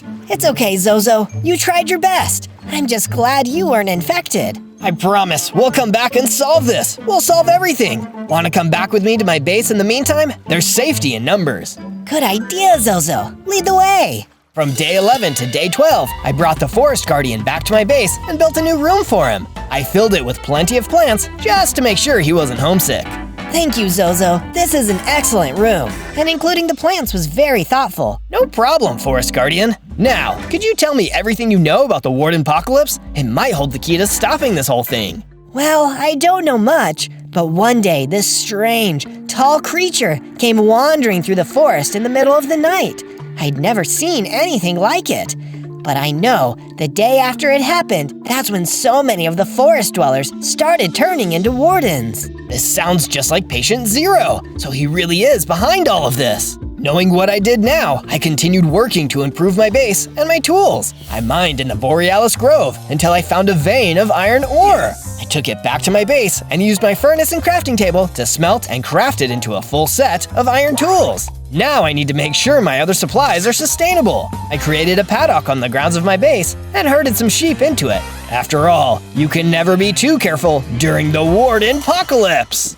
From day 13 to day 15, I approached the Crimson Wizard, who seemed to be the overworld's biggest expert on the Warden Apocalypse. Crimson, I need your advice. I want to gather more information on the Warden Apocalypse, but I don't know where to start. Perhaps go to the lush red desert. There, we can see how these infected wardens react to different environments. If we're lucky, we might be able to find some kind of weakness we can use. Following the Crimson Wizard's advice, I journeyed all the way to the lush red desert to find out more. And both luckily and unluckily for me, it looked like it was crawling with wardens. Guess I at least won't be hurting for research subjects. But what I discovered through my research didn't make me feel any better. The infected wardens seemed just as powerful and dangerous in the desert as they did in the bayou or the forest. Stopping the Warden Apocalypse is gonna be a lot harder than I thought. When a few of them attacked me, I was at least able to take them out with my bow, and they dropped a few useful items, some shark tooth arrows for my bow, and a health potion. You can never have enough health. Bottoms up! The potion was a huge help. I went from 10 to 30 hearts immediately. Finally, some good news today. From day 16 to day 19, I continued my search for some useful items or information. That's what led me down into a dark, spooky underground cave. Thankfully, back at my base, I'd made plenty of torches to place along the walls and mark my way. This should shed some light on the situation. I'm glad nobody was down here to hear that. I didn't find any useful crafting items down there, but I did find something strange and interesting all the same. An old book marked Warden Laboratory Research Notes. Most of the pages had been ruined, but one of the ones that hadn't been read. The virus is progressing even faster than we'd initially imagined. Perhaps too fast. I thought it might be the perfect weapon, but it infects and transforms its victims so quickly. It might be too difficult to control. Are we unlocking something truly terrible here? Wait, so people might have actually made the Warden virus? My reading time was interrupted by another Warden wandering into the cave. He tried to blast me with his sonic boom, but this time I was able to dodge and fire back with my bow. He went down in one shot, and I was safe once more. I'm becoming quite the Warden Slayer. From day 20 to day 22, I wanted to test out the strength of my new warden slaying skills some more. I'd noticed that the wardens liked waiting in old or abandoned places, so I found my way to an old abandoned house and searched inside. Sure enough, some wardens were waiting for me, and I easily defeated them with my bow. There may be some hope of stopping the warden apocalypse after all. I also found some iron ingots in a chest inside the abandoned house and decided I'd make use of them. I went back to my base and used my crafting table to create a set of iron armor. That should hopefully have made the warden's sonic booms pack less of a deadly punch. What's a good offense without some good defense after all? The forest guardian came out of the house and gave me a few apples he gathered while I was away. He thought I would be starving after my long journey in the desert. Feeling so much stronger and more confident than before, I journeyed deep into the Black Forest once again until I found the area infested by all those wardens.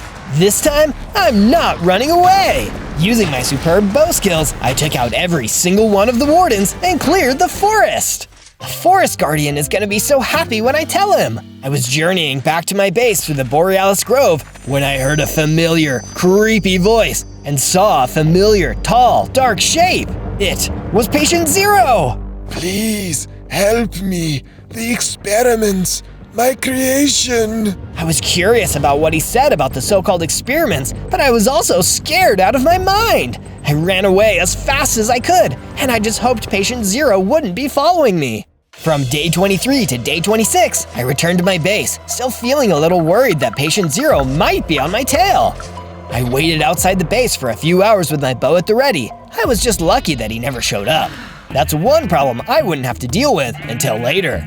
But I still had some good news to give. I ran over to the Forest Guardian, who was sitting outside and enjoying nature. Forest Guardian, I have great news! I went back to the Black Forest and drove out the Warden infestation. It should be safe for you to return now. That is great news, Zozo. Thank you for all that you've done. I shall return to the forest now. I wish you luck in bringing the Warden apocalypse to an end. Here is a reward for your help. He threw me an anvil and a Flame 1 enchantment, and with that, the Forest Guardian left. Already, something else was on my mind. I got lucky that Patient Zero didn't follow me back this time. What if next time I wasn't so lucky? I really need to build some new base defenses and equipment upgrades. First, I upgraded my bow. I placed the anvil at my base, and with the help of the enchanted book Flame 1, I was able to enchant my bow to fire flaming arrows. This will really make it pack a punch. Then, I built a strong defensive wall around my base. You can't have a warden-slaying fortress if wardens can just waltz right in at any time they like. After the wall was done, I stood back and took in how far my base had come. I might just be able to save the world! From day 27 to day 31, I decided it was time to have a change of scenery and explore further for more clues about the origin of the Warden virus. That's why I went to the White Beach.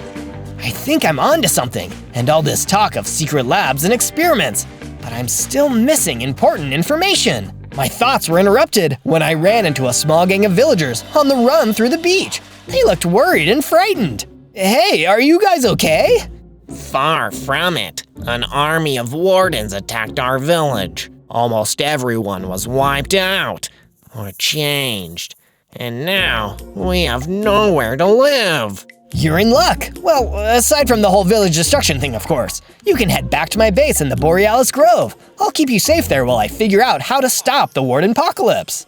While the villagers headed back to my base, I decided I'd collect a few blocks of sand for a construction project I was working on. When I returned to my base, I added more rooms for the villagers to sleep in. I also used my furnace to turn the sand into glass, so I could give my base some windows. Perfect for keeping an eye out for the Warden hordes out there. Just as I was standing back and appreciating my hard work, the Crimson Wizard ran towards me in a panic.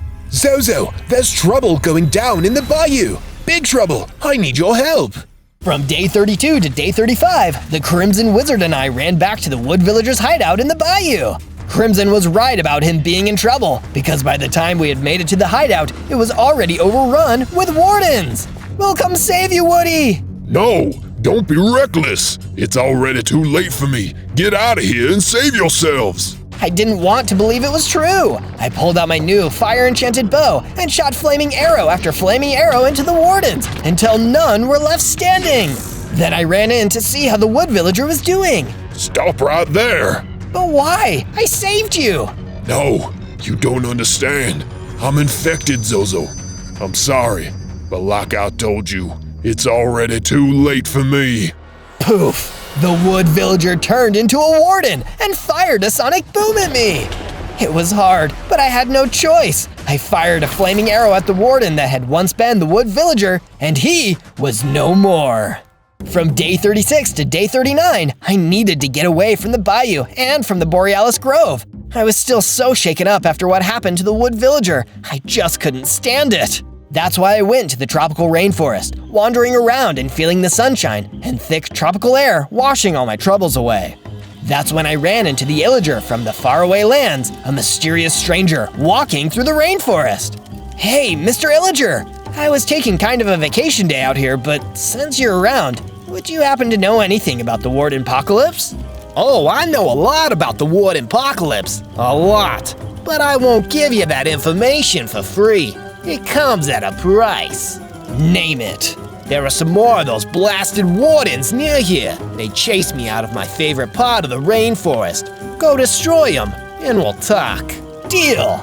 Following the illager's instructions, I searched around the nearby forest until I happened upon a group of wardens wandering around, searching for fresh victims. It didn't take long for me to take them all out with my bow and flaming arrows. Then I made my way back to the illager, eager to find out more about what I was really facing out here. Tell me everything you know about the one they call Patient Zero, the Warden Enderman. He's the one who caused all this. I need to understand him. He wasn't always a monster.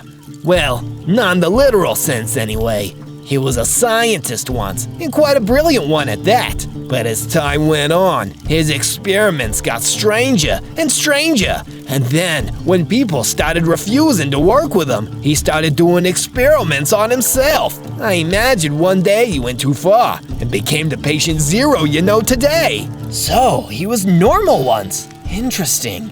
Maybe, deep down, there's something in there I can still reason with. From day 40 to day 43, I returned to my base, turning over all the new information I'd learned in my mind. I also missed having the forest guardian around, so I decided, as a tribute to him, to add a bunch more plants and flowers to my base.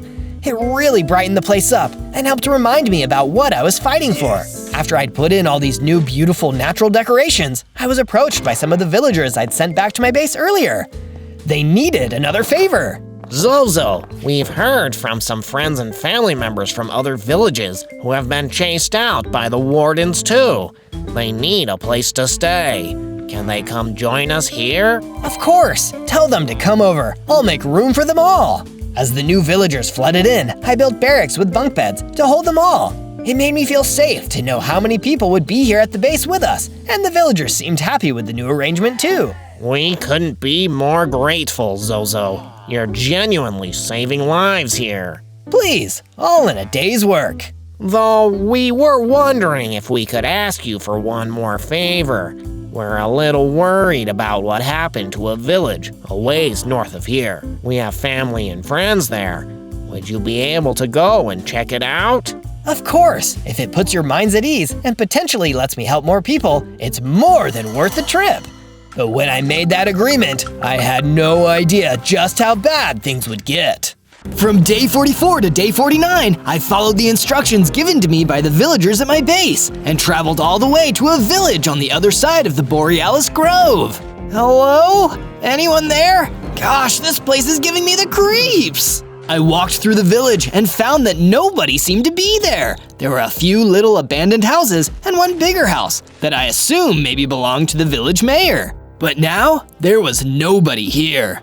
Well, almost nobody. Suddenly, the last person I wanted to see, Patient Zero, came wandering out from between the houses. Must keep going. Have to keep spreading it. The beautiful sickness. Wait, I know who you really are. Kinda. I know you used to be a scientist. Can't we just be reasonable and talk all this out? There's got to be some of you still in there. Maybe once, but not now. Sorry, can't control myself anymore. My creation has the will. The Warden Apocalypse cannot be stopped. And with that, Patient Zero wandered off. But as soon as he was gone, a gang of wardens that must have once been the villagers, started surrounding me. Too many for me to just stand and shoot. I need to get out of here before I get infected. From day 50 to day 53, I ran to the only place I could to buy me some time from the advancing army of wardens, into the large house. I ran in and closed the door behind me, quickly running up to the top floor. I knew I couldn't escape them from there, but at least it would give me some time to plan. I hid inside what must have been the house's master bedroom, but while I was there, I couldn't help but notice that there was a bookmarked diary. Normally, it's extremely rude to read someone's diary, but since this person was probably transformed into a warden, I figured it was okay. And I'm glad I did, because it read, "Curses! I should have never agreed to work with that awful scientist. All the men I lost to getting him those skulk shriekers from the deep dark for his experiments. I betrayed my people for nothing." But I couldn't read for long. Suddenly, the wardens burst in, and I pulled out my bow. Firing as quickly as I could, I managed to defeat them all. Now it was time to get out of the village before any more could show up. From day 54 to day 57, I left the abandoned house and found that the ship had already sailed on stopping more from showing up. There were a whole bunch of wardens outside, waiting for me, ready to attack.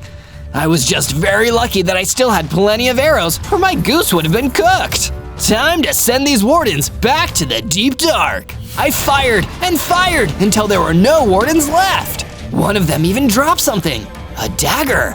Maybe he was trying to use it to defeat Patient Zero, but he got infected in the process.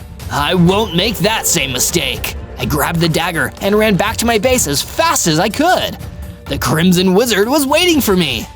"Crimson, I think I have some valuable information. Patient Zero used to be a scientist, and I found out from an old diary that his Warden virus experiments involved using skulk shriekers."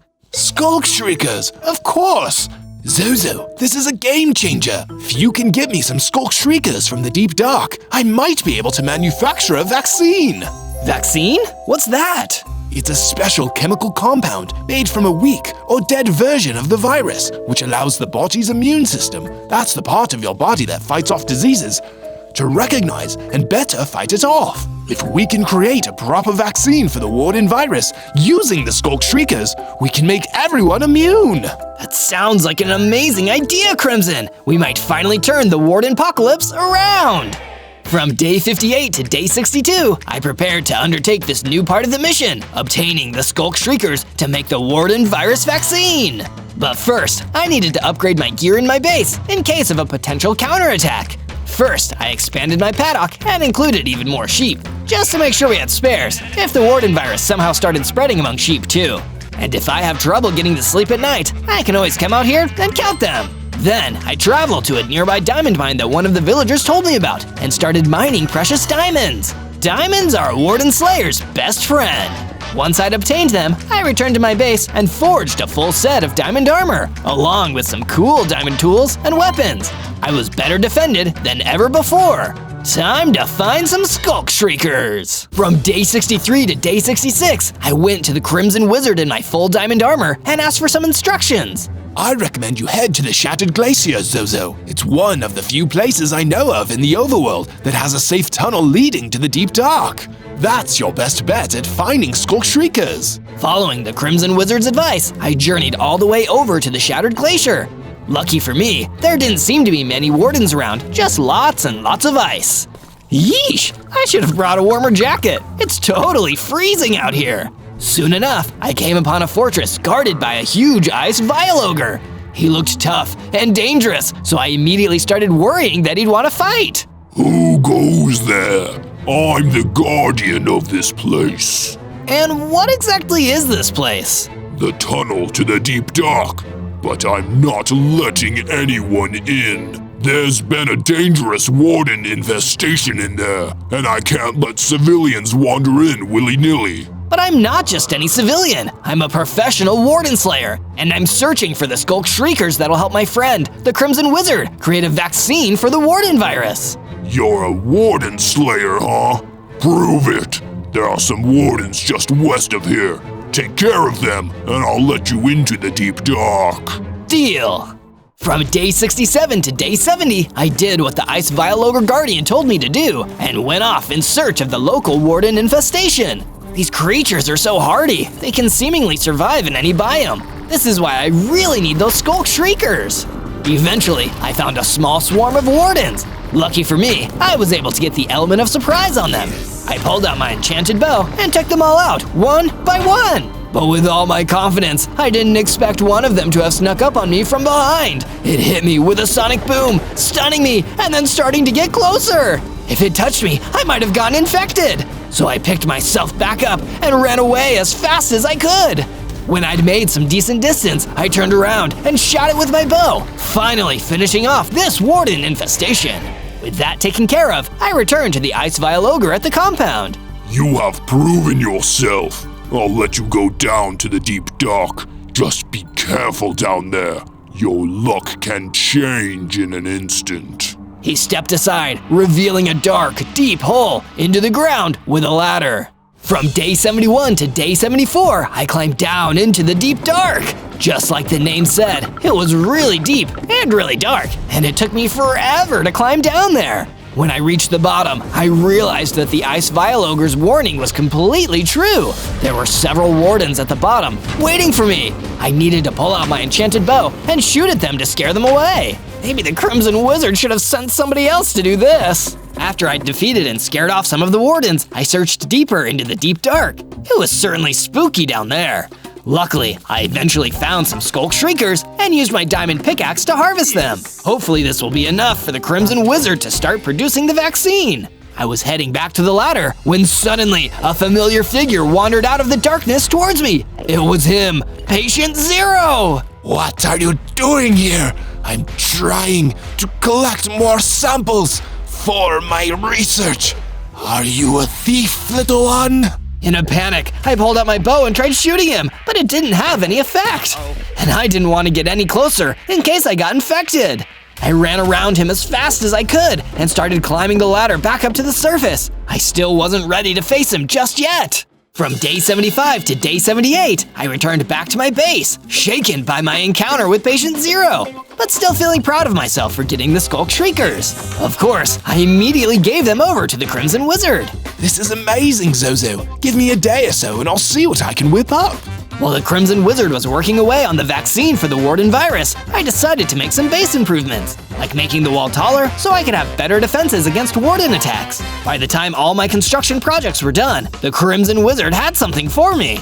I think I've done it, Zozo. I think I've created a Warden virus vaccine potion. But I need to be able to test it before we give it to people. It's okay, Crimson. You can test it on me. Are you sure, Zozo? It's still experimental. If it helps save the world, it's a risk I'm willing to take. I drank the Warden virus vaccine, and the change was immediate. Not only was I now immune to the virus, I was bigger, stronger, and had 60 hearts. These results are incredible, Zozo. We must share it with the world. Here, take as many Warden virus vaccines as you can carry. Give them to as many friendly people as you can. Together, we'll stop the Warden apocalypse once and for all. From day 79 to day 84, I decided I'd take advantage of my new immunity and roam the Badlands, taking on any Warden that I saw. It felt great to finally be on top of things and know that the end of the Warden apocalypse may finally be in sight. During my exciting Warden-slaying adventures, I came across an old hunter also wandering the Badlands. Mr. Hunter, my friend created a Warden virus vaccine. If you and everyone you know takes these, you can avoid getting infected. Please, take a bunch. This is incredible! What do you want in return, kind sir? Nothing. The more people have these, the safer we're all going to be. Then please, as a token of my gratitude, at least take this crossbow. I've used it on many a warden myself. Believe me, it packs a mean punch. Thank you, Mr. Hunter. I'll use it well.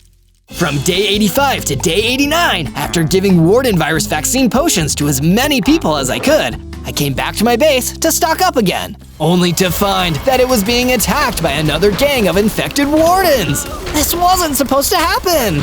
Using my new crossbow, I started shooting at the wardens, taking out a few of them and scaring the rest away. But I couldn't just let them escape. If they did, they might infect more people. I immediately turned and started running after them as fast as I could. But on the way through the Borealis Grove, I saw an innocent Vial Ogre being surrounded by another group of wardens. I wasn't about to let him get infected too, so I ran in, crossbow blazing. Thankfully, I was able to take out all those wardens before they could infect the Vial Ogre with the Warden virus. I gave him one of the vaccine potions too, just to be safe. You won't regret this, Zozo. Someday, I will repay this kindness. You have my word.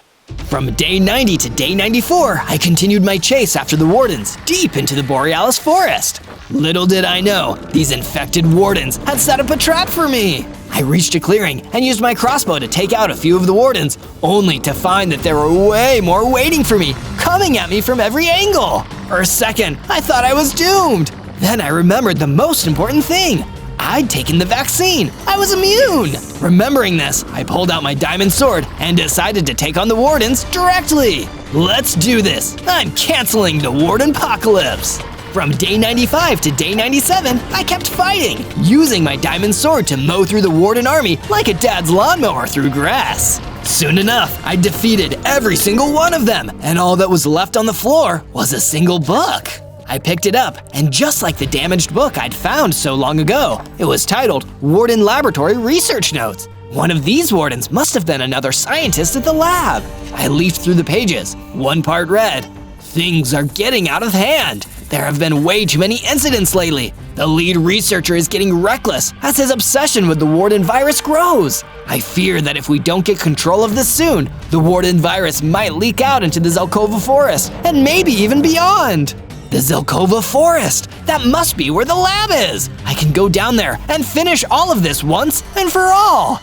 On day 98, I returned to my base to tell the Crimson Wizard and the leader of the villagers the good news. I gathered them together to share. Guys, I think I finally have what it takes to finish the Warden apocalypse and save the world. I found out that the lab where the Warden virus started is in the Zelkova forest. I'm gonna defeat Patient Zero and destroy the entire lab, so this never happens again. I wish you luck, Zozo, but I don't think you'll need it. You've become the greatest Warden Slayer the world has ever known. I'll continue sharing the Warden virus vaccine while you're gone to help the world become immune. Thank you, Crimson Wizard. I never could have done any of this without you. Then the leader of the villagers gave me a gift. If you can call 64 blocks of TNT a gift. Hey, if you want to destroy the whole lab, you're gonna need some serious explosive power. Thanks, villager. Just, why do you have this?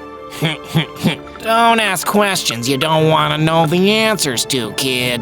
And with that, I was ready to go and save the world from the Warden virus. On day 99, I traveled all the way to the Zelkova forest, hoping to find the lab and destroy the evil of the Warden virus. On the way there, I ran into the King Pig and decided to give him some of the Warden virus vaccines for his pig kingdom. Thank you, Zozo. You can do this. I believe in you. After searching a little longer, I found the lab. It was abandoned and crawling with Wardens around the outside. Even if they couldn't infect me, there was no way I could take them all out and still defeat Patient Zero afterwards. But then, just as I needed him most, the vile ogre I saved earlier ran in, ready to fight. I told you I'd repay your kindness someday, Zozo, and that day is today. You go in there and take down the big boss. I'll take care of these Warden creeps for you. On day 100, I entered the abandoned laboratory, which was somehow even creepier than the deep dark. I wandered through the halls, encountering Warden after Warden and taking them down with my crossbow. It was why the only way to end this was to defeat Patient Zero and destroy the lab altogether. Eventually, in the largest room of the lab, I found him waiting for me. It's time for this to end, Patient Zero. The Warden apocalypse is over. Fool, you have no idea what you're dealing with. The Warden apocalypse is just beginning. On a long enough timeline, the virus will mutate, becoming bigger and stronger until nobody can stop it. That's why I need to stop you right now. He hit me and was astonished to see that I didn't transform into a Warden. No, this is impossible. How could you be immune to my beautiful virus? We took the vaccine. It's over, Patient Zero. There's only one cure for you. I pulled out my dagger and destroyed Patient Zero in one shot. All that was left to do was destroy the lab itself, so nobody could ever find his work. I went back outside and put TNT all around the lab, completely surrounding it with the explosive blocks. Afterwards, I stood back and fired a single flaming arrow. Boom! The lab was completely destroyed, and the Warden apocalypse was truly over.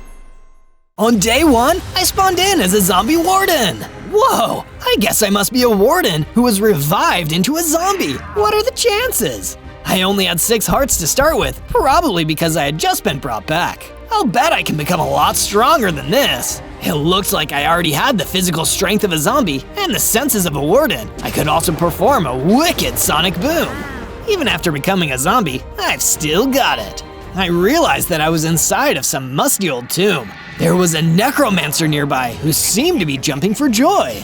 Yes, I have done it! After so many tries, I have turned a warden into a zombie! Now my creation will serve me and do my bidding!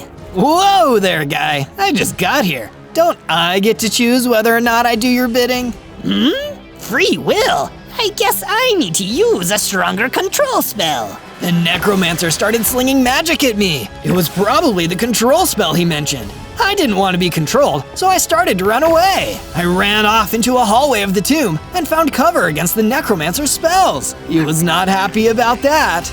You will serve me! Get him, Reaper! An undead Reaper was summoned and ran towards me, chasing me. But I found a hole in the wall and squeezed through. On the other side were a bunch of coffins and gravestones. I guess I could rest here since I'm a zombie. I'll find a way out of this place tomorrow so I can stay free. On day 2, I took my first steps towards freedom and entered a forest inside of a cave. I thought that the way to the surface must have been somewhere around here. I could see perfectly in the darkness because of my warden senses, so I punched one of the trees and gathered enough wood to make a wooden axe and pickaxe. This forest was way bigger than I expected. I realized that I had no idea how to get to the surface from here, but I was determined to keep exploring this place until I did. I soon found out that I wasn't alone. There was some kind of warrior ghost floating around near a mysterious monument which was emitting a strong light. Greetings! You must be another one of that necromancer's pawns, or at least you were. I'm nobody's pawn. The name is Zozo, and I'm looking for a way out of this tomb so I can start a new life on the outside. You're lucky you can move around so freely. I am ghost-bound to this monument, but my spirit is too strong to be controlled by that necromancer. So he tried to make you his servant too? Yes, but be warned, the necromancer was not the most evil thing in this tomb. There is a more ancient and deadly force living deep below, and it too may try to keep you here. Good to know. Thank you for the heads up. I continued to explore the forest and ran into some cave-dwelling mooses. It was honestly a good thing because I had gotten very hungry. I'm eating mooses tonight. Or wait, is the plural moose or mooses? Or is it meese? Whatever it was, the raw moose ribs I got from the fight tasted great. It seems like most zombies, I've got an all-meat diet. On day 3, I found a wide-open cavern where I could start building an underground base. I can't be much of a warden without a place to ward. I mined some stone so that I could build a small shelter for myself. With the material situation sorted for now, I started to build myself a temporary tent-like base. I would need to get more materials before I could make a high-quality base, but this would do for now. I heard a sound behind me, and my keen warden senses told me that it was a soul eater. I fired off a sonic boom to tell it not to mess with me, but it seemed to only make it madder. The soul eater ran towards me and attacked. You're not getting my soul today! I fought back with my zombie strength. The soul eater was a tough enemy, but my sonic boom had weakened it before we got into melee range, so I was able to win the fight. I felt the souls that the soul eater had collected enter me and began to feel my power grow. My number of hearts doubled to 12, and I even became slightly larger. Later, with the rest of the wood I gathered, I built a fence around my shelter. On days 4 to 5, I searched the forest cavern for more materials to use for my base and to protect myself. I wonder if the entrance of the tomb has any materials that I might have missed. Even though it was risky, I went back in the direction of the tomb. When I arrived at the entrance, I found that the necromancer was there waiting for me. You again! I already told you that I won't be controlled. I am a free zombie! You have no idea what is coming for you, Zozo. The Demon King promised me great rewards if I could build an undead legion for his army. The Demon King? Who is that? He has waited countless eons to make his return. This tomb was where the ancient heroes of the past sealed him away. But now that he has come back, the world will belong to him, and I will do my part to ensure that. The necromancer cast another confusion spell, but I countered it with a perfectly timed sonic boom that stopped it in midair. Nice try, but I won't work for you, and I won't work for the Demon King.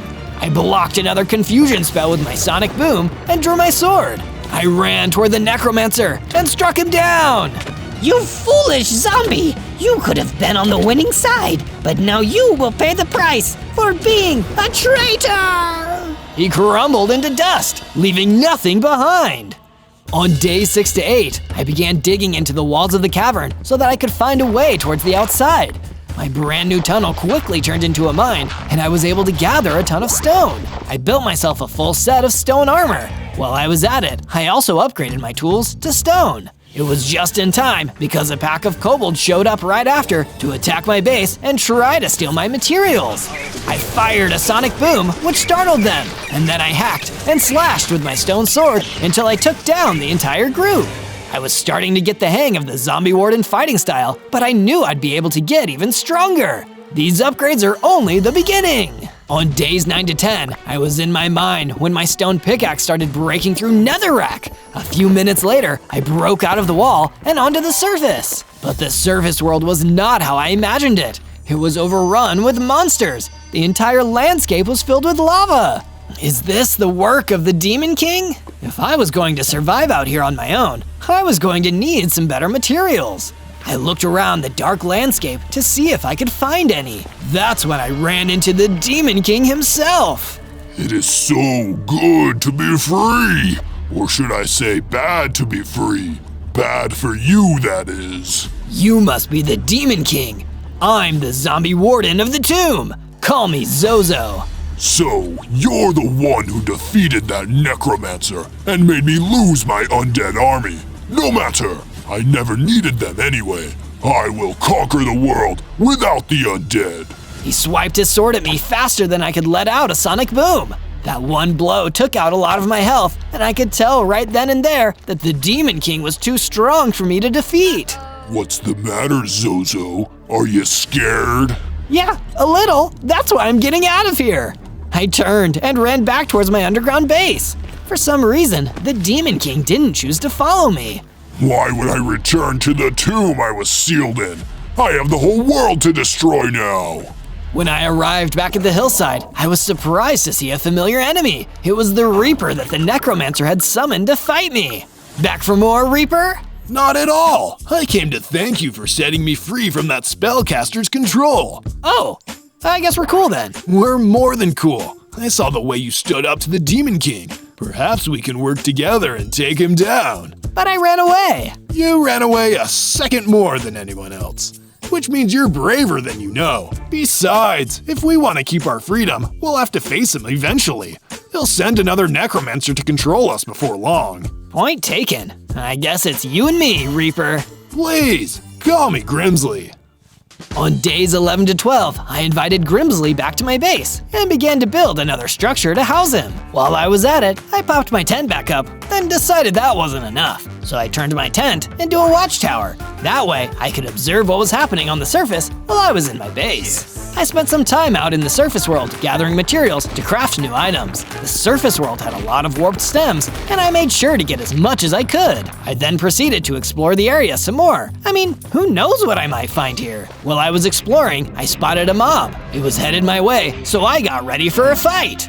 I blasted the approaching lava monster with my sonic boom, but it didn't do much damage. My stone weapons also had no effect on the creature at all. Oh no, I'm too weak. I need to get a better weapon and come back. I disappeared into the forest and retreated away from the battlefield. Using some of my leftover stone, I crafted myself a brand new mace for combat. It was a slow weapon, but it had a lot of power, and that suited me just fine. The next time I saw that lava monster, I took him down in one hit. Hooray! Now this is a weapon I can use! I decided not to stop there. The mace was great, but I could use a durable set of armor to match. Some iron tools wouldn't hurt either. I went back to my personal mineshaft and began to dig for iron. It didn't take me too long to find enough to improve my tools and armor level. I smelted the iron down and crafted myself a full set of iron armor and tools.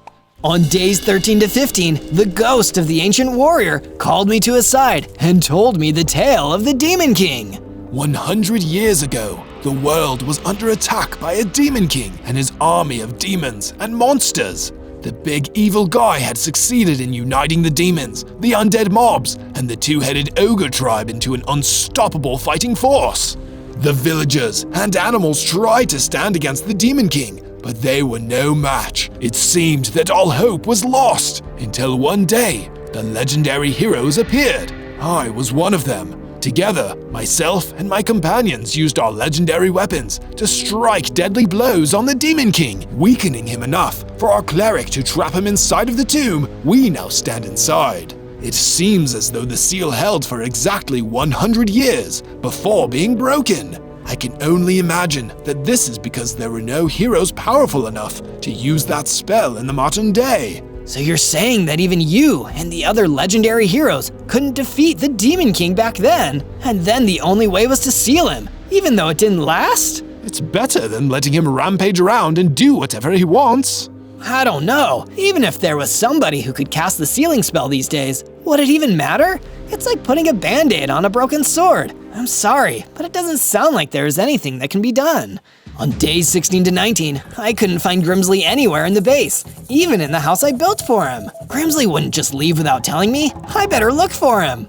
It was a good thing I was part Warden, because Wardens are really good at finding things. I wandered out farther than I ever had before, to a hill with dark grass and strange ruins on top of it. I spotted Grimsley, but he wasn't alone. There was another mob there, and it looked like it was wearing a magic robe. Oh no, another necromancer has tried to capture Grimsley. I got closer, and I saw that I was correct. The cloaked figure had him enclosed in a ritual circle, and Grimsley was trapped. Zozo, is that you? Help me! Don't worry, Grimsley, I'll save you! I fired a sonic boom, which disrupted the necromancer's chanting. He got angry and fired some evil bolts at me. I circled around the hill, using the ruins as cover. I managed to catch him by surprise and wind up an overhead smash with my mace. See you later! The magic circle collapsed when the caster was defeated, and Grimsley was set free. Well done, Zozo. I thought I was gonna be controlled again for sure. Don't worry, buddy. I gotcha. Neither of us will ever be controlled again. This time, the Demon King won't have the help of the undead. We'll be fighting against him. That's the spirit. Or should I say, we're the spirits. Inspired by Grimsley's words, I felt myself begin to grow and change. My number of hearts increased to 20, and I also gained increased melee damage. Zombie-rific! It was just in time, too, because we were joined by a troop of knights. Their leader wore ice armor. Freeze, undead servants of the Demon King! I, Sir Frost, will put you on ice. It's cool. We don't actually work for the Demon King, and we're gonna make sure no other undead has to either. Oh, pardon the misunderstanding then. I'll be off to continue facing his forces and searching for the legendary blade of demon sealing. Wait, a blade like that exists? We certainly hope so. It is said to contain the magic of the cleric who sealed him the first time. Well, if you need any help, you know who to call. Me, Zozo. On days 20 to 22, I went back to the base, only to find it overrun with giant centipedes. All right, you bugs, prepare to get squashed. They were quick, but not very tough, so I used my sword instead of my mace. I figured this place needed a statue, one that would show those knights that allies could be found here, in the remnants of the Demon King's tomb. It would have to be brave and mighty, not to mention cool. Sir Frost will be so impressed that he'll make me his second in command. Plus, he's probably the modern-day descendant of one of those legendary heroes who beat the Demon King. That's how it usually works. I needed white and blue for the statue to really look like him, so I went to gather some dolomite and lapis. I managed to mine quite a bit of the materials I needed and went back to the base. With access to those materials, I could start working on the statue. It was really starting to come together and look like a base of something great. What do you think it'll be? While you're leaving a comment on what you think it'll be, don't forget to subscribe and ring the bell so you can see more of my amazing adventures. On days 23 to 26, the kobolds returned in even greater numbers. This time, they had some ranged weapons on them too. I guess kobolds were craftier than I thought. Fortunately, my melee damage had gotten stronger and I could easily deal with them. One of the kobolds I defeated dropped a bow and a quiver full of poison-tipped arrows. This would make a good backup ranged weapon for my sonic boom. Since there were no necromancers to cast spells on me, I took a trip down into the depths of the tomb. It looked like they had been taken over by a den of slimes and spiders, and they were in the middle of a territory struggle. Am I interrupting something? I cleared out the vermin and gathered up their webs and slime balls. Once I returned to the base, I was able to craft those materials into some leads. After I was done with that, I spotted another kobold jumping in front of my base and ran down to face it. Oh, hey, there's still another kobold back here. Back for another fight. No way! I want to join you guys. The other kobolds were always mean to me. Oh, I didn't know. Don't worry, buddy. I gotcha. I built a new house for the kobold and set him up with a workshop to make new weapons and gizmos. Let me make it up to you by building some traps around the base for you. On days 27 to 31, I returned to the forest and talked to the ancient warrior about the legendary blade that Sir Frost mentioned. Apparently, this blade can seal the Demon King away again. Does that sound like something that the other legendary warriors might have done?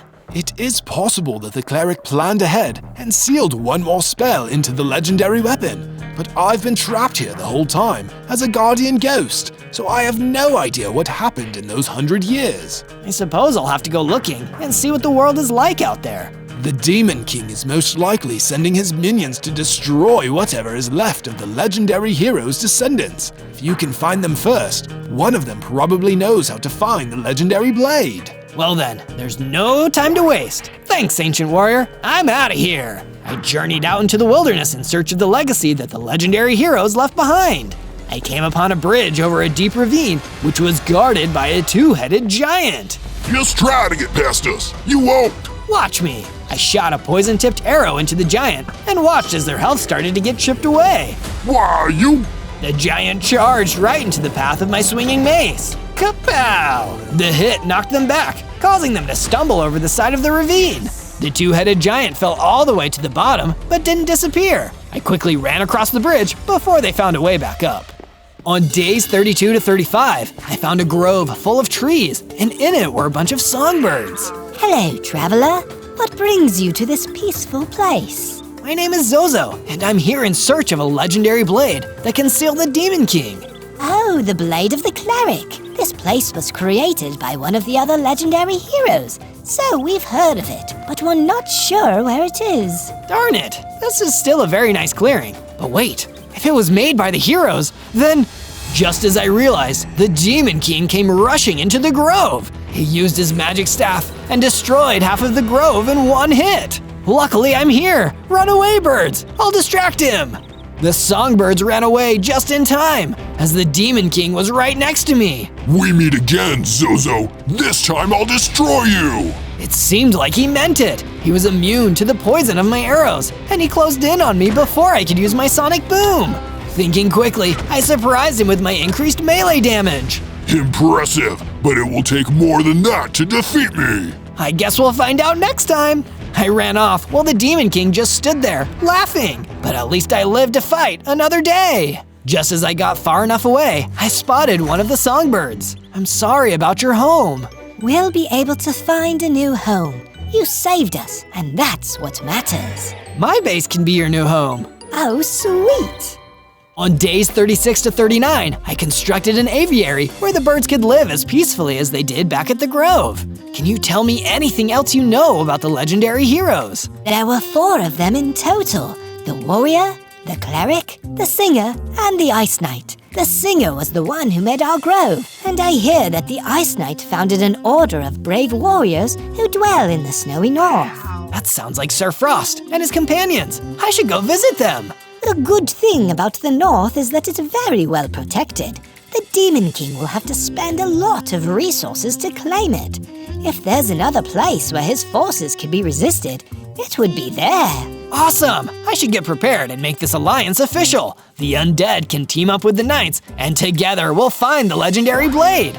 Then we'll show the Demon King who's really boss. But before I left to go explore the snowy north, I did a bit more on my statue. I felt inspired because I was reminded of Sir Frost.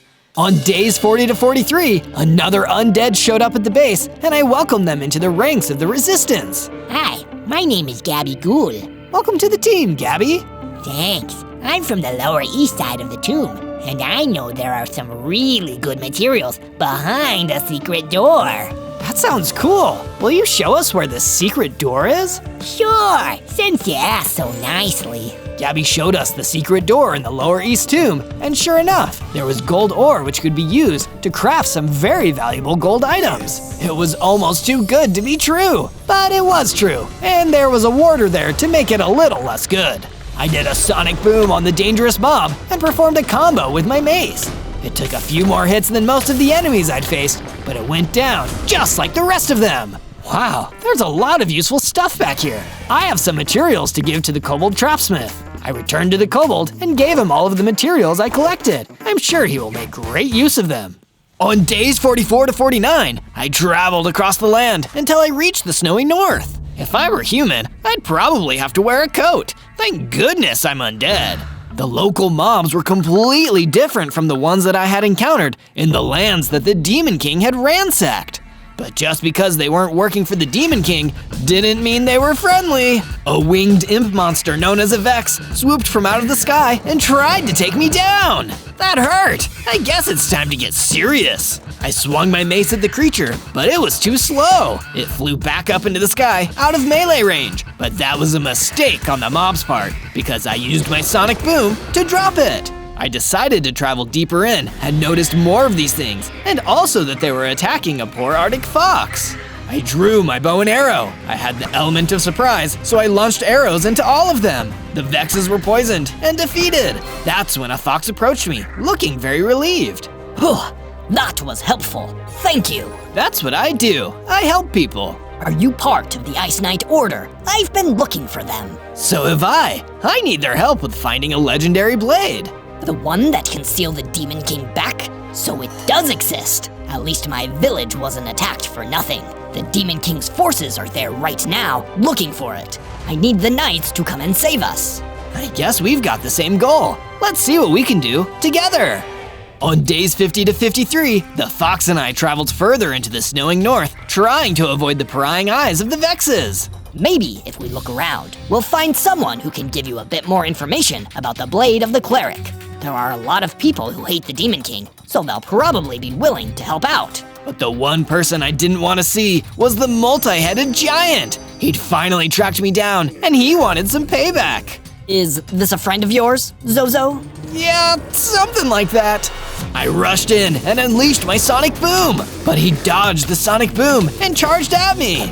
I guess two heads are finally looking better than one. But I was stronger than I was all those days ago, and I didn't need only my sonic boom to fight my enemies. As the giant got closer, I pulled out my mace and jumped into the air.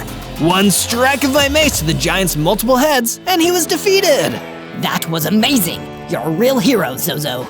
I'm just a zombie warden doing his best. As Fox and I continued to explore, we found a mutant snow golem camping. Hey, Mr. Snow Golem, I'm Zozo, and I'm looking for the Sword of the Cleric. Do you know where I can find it? Sorry to burst your bubble, kid, but it doesn't work that way.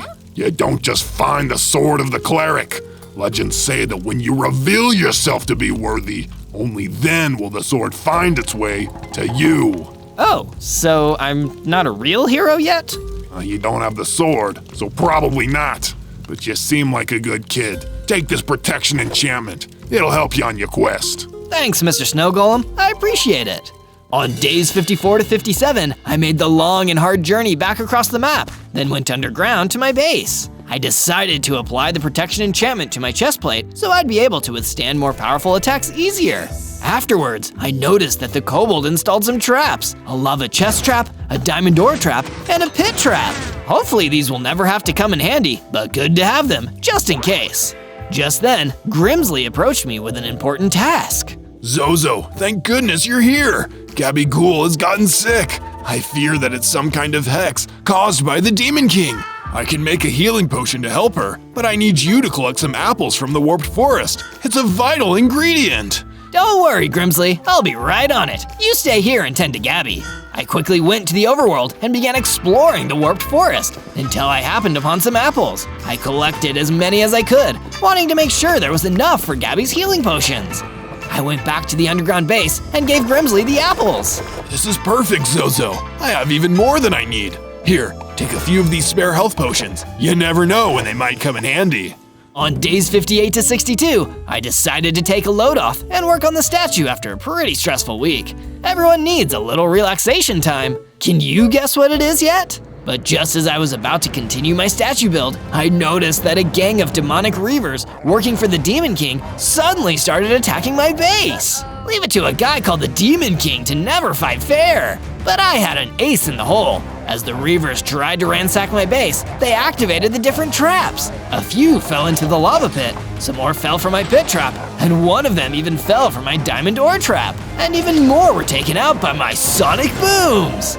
I'll take on as many reavers as the Demon King can send at me. But I wasn't prepared for a sneak attack from behind from Grimsley, the Reaper, which knocked me down. Grimsley, how could you? I thought we were friends. I'm so sorry, Zozo. We are friends, but the Demon King somehow reactivated the Necromancer's control spell. I'm not in control of my own body. He is. Grimsley, you have to fight it. I promise I'll help free you.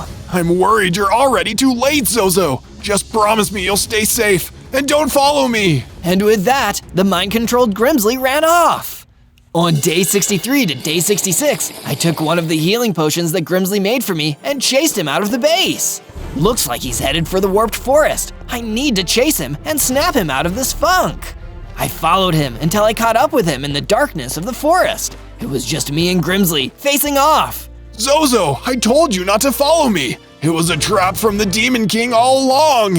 That's when even more reavers came out of the forest to battle me. It looked like more than I could even take on. Grimsley, I need you to help me. I can't help you, Zozo. I'm not in control. You have to fight, Grimsley. You're not just a servant of the Necromancer or the Demon King. You're your own person. I could see that Grimsley was struggling to regain control, and eventually, Grimsley snapped out of it. You're right, Zozo. I am my own person. Now let's show these reavers that we mean business. Grimsley and I fought off the reavers together. Between the two of us, those servants of evil stood no chance. Thank you for never giving up on me, Zozo. I'll never give up on a friend. And as it turns out, when the Demon King invaded my mind, I also invaded his. I got a vision of a cave deep in the basalt deltas. We might be able to find something useful there. On days 67 to 70, Grimsley and I decided we'd make our way to the Basalt Deltas cave together and take the fight to the Demon King. Do you think the blade of the cleric is in there, Grimsley? Only if you're worthy. And look, that might be a good way to prove yourself. Grimsley was gesturing to a huge, scary Wendigo that was patrolling the outside of the cave. He must have been another demonic servant of the Demon King. I'll go in first. Follow my lead. I ran towards the Wendigo and unleashed a sonic boom. It was more formidable than anything I'd ever faced before. Thankfully, I still had my mace. I pulled it out and hit the Wendigo several times as it roared and shrieked, but the attacks only made it angrier. Then, the Wendigo started fighting back. Every time it hit or bit me, it was knocking off heart after heart. It was terrifying. There was nothing I could do to stop it. I saw my life flashing before my eyes when suddenly Grimsley stormed in to save me. Leave my friend alone, Wendigo, or you're gonna learn exactly why you should fear the Reaper. Grimsley attacked. I don't know if he hurt the Wendigo, but he spooked it enough to finally run it off. You really saved me there, Grimsley. Thank you. Just repaying my debt, Zozo. Now let's take a look inside the cave. On day 71 to day 74, we entered the cave, hoping to find the blade of the cleric waiting for me. But no, the cave was empty, and I was devastated. I guess I'm still not worthy. It's okay, Zozo. I'm sure we'll be able to find it. We just need to believe in ourselves. We better start believing harder, because if we don't, then the Demon King is gonna rise to full power, and without the blade of the cleric, there will be nothing we can do to stop him. On day 75 to day 78, I returned to my base and decided it was time to upgrade my mace since it was about to break. So I did just that and crafted a new mace. Then I decided to supercharge it and applied the sharpness enchantment on it to improve its hitting power. Nobody will want to mess with me now. But that was wrong because the Wendigo who'd gotten away in the Badlands suddenly appeared, and he was here for me. Unlike the Reavers, he wasn't tricked by any of the traps. He had my scent, and he was coming straight for me with his teeth and claws ready. But this time though, I had my upgraded mace, and I was ready to fight back. The Wendigo squared up, and I hit him back. And after that hit, he didn't get back up. Because the Wendigo was so powerful, defeating him gave me a lot of XP, causing me to get bigger, stronger, and finally reach 30 hearts. I was one of the most powerful zombie wardens in the world. I was even starting to look more like an actual warden and became pretty buff. This is my coolest upgrade yet. That's when I had a vision. I needed to return to the snowy north. Something would be waiting for me there. Something I needed if I wanted to defeat the Demon King. So of course, there was no time to waste.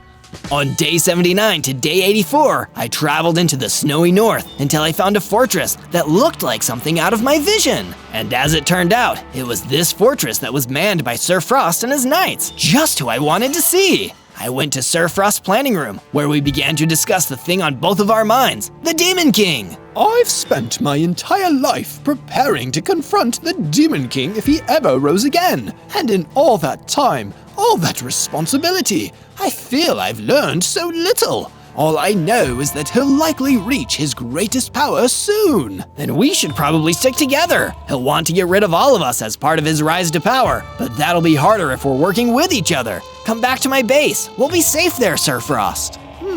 You make a good point, Zozo. I'll prepare my things. We'll head off shortly.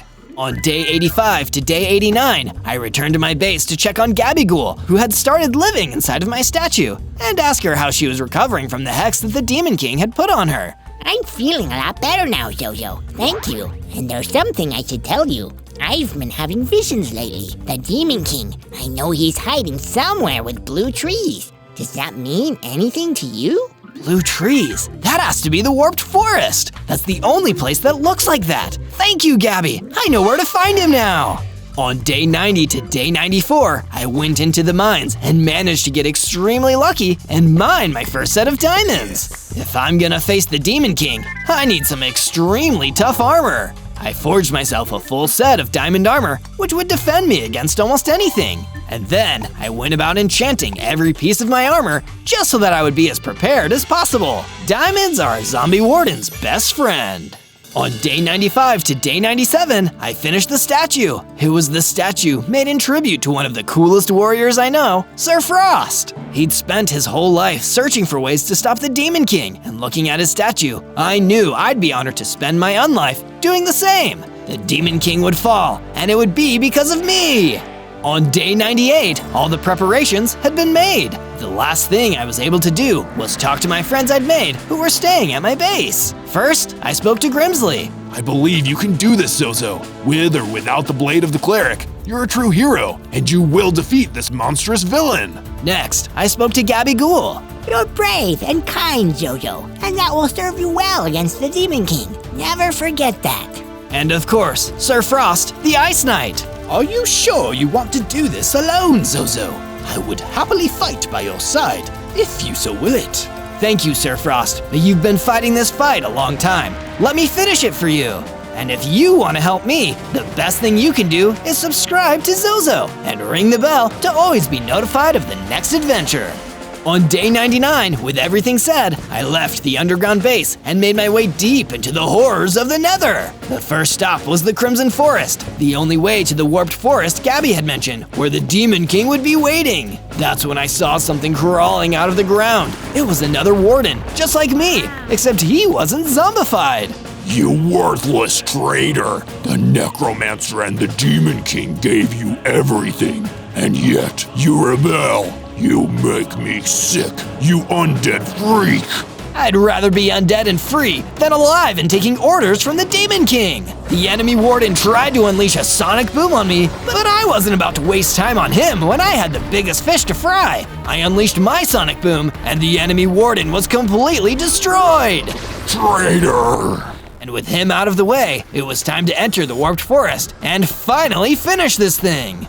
On day 100, I entered the Warped Forest and prepared myself for the fight of my own life. It wouldn't be easy. First, I had to deal with the Endermen. They kept teleporting around me, and it took both my mace and my Mega Sonic Boom to take care of them. It doesn't matter how much you delay, I'm gonna take on your boss soon enough. I thought I'd need to keep searching for the Demon King, but instead, the Demon King came for me. He floated down towards me, ready to fight. You again? That little failed experiment that killed the necromancer. Are you truly foolish enough to think you can best me, the Demon King? And with that, he began to grow, becoming a far bigger and more powerful version of himself than I'd ever seen. He had finally reached his full power. Even if I can't beat you, I'm still going to fight you, because what kind of person would I be if I didn't? A living one. The Demon King pulled out a powerful bow and started shooting me with it. I tried to dodge, but was quickly overwhelmed due to the sheer power of it. Weak. How disappointing. Destroying you will be an act of mercy.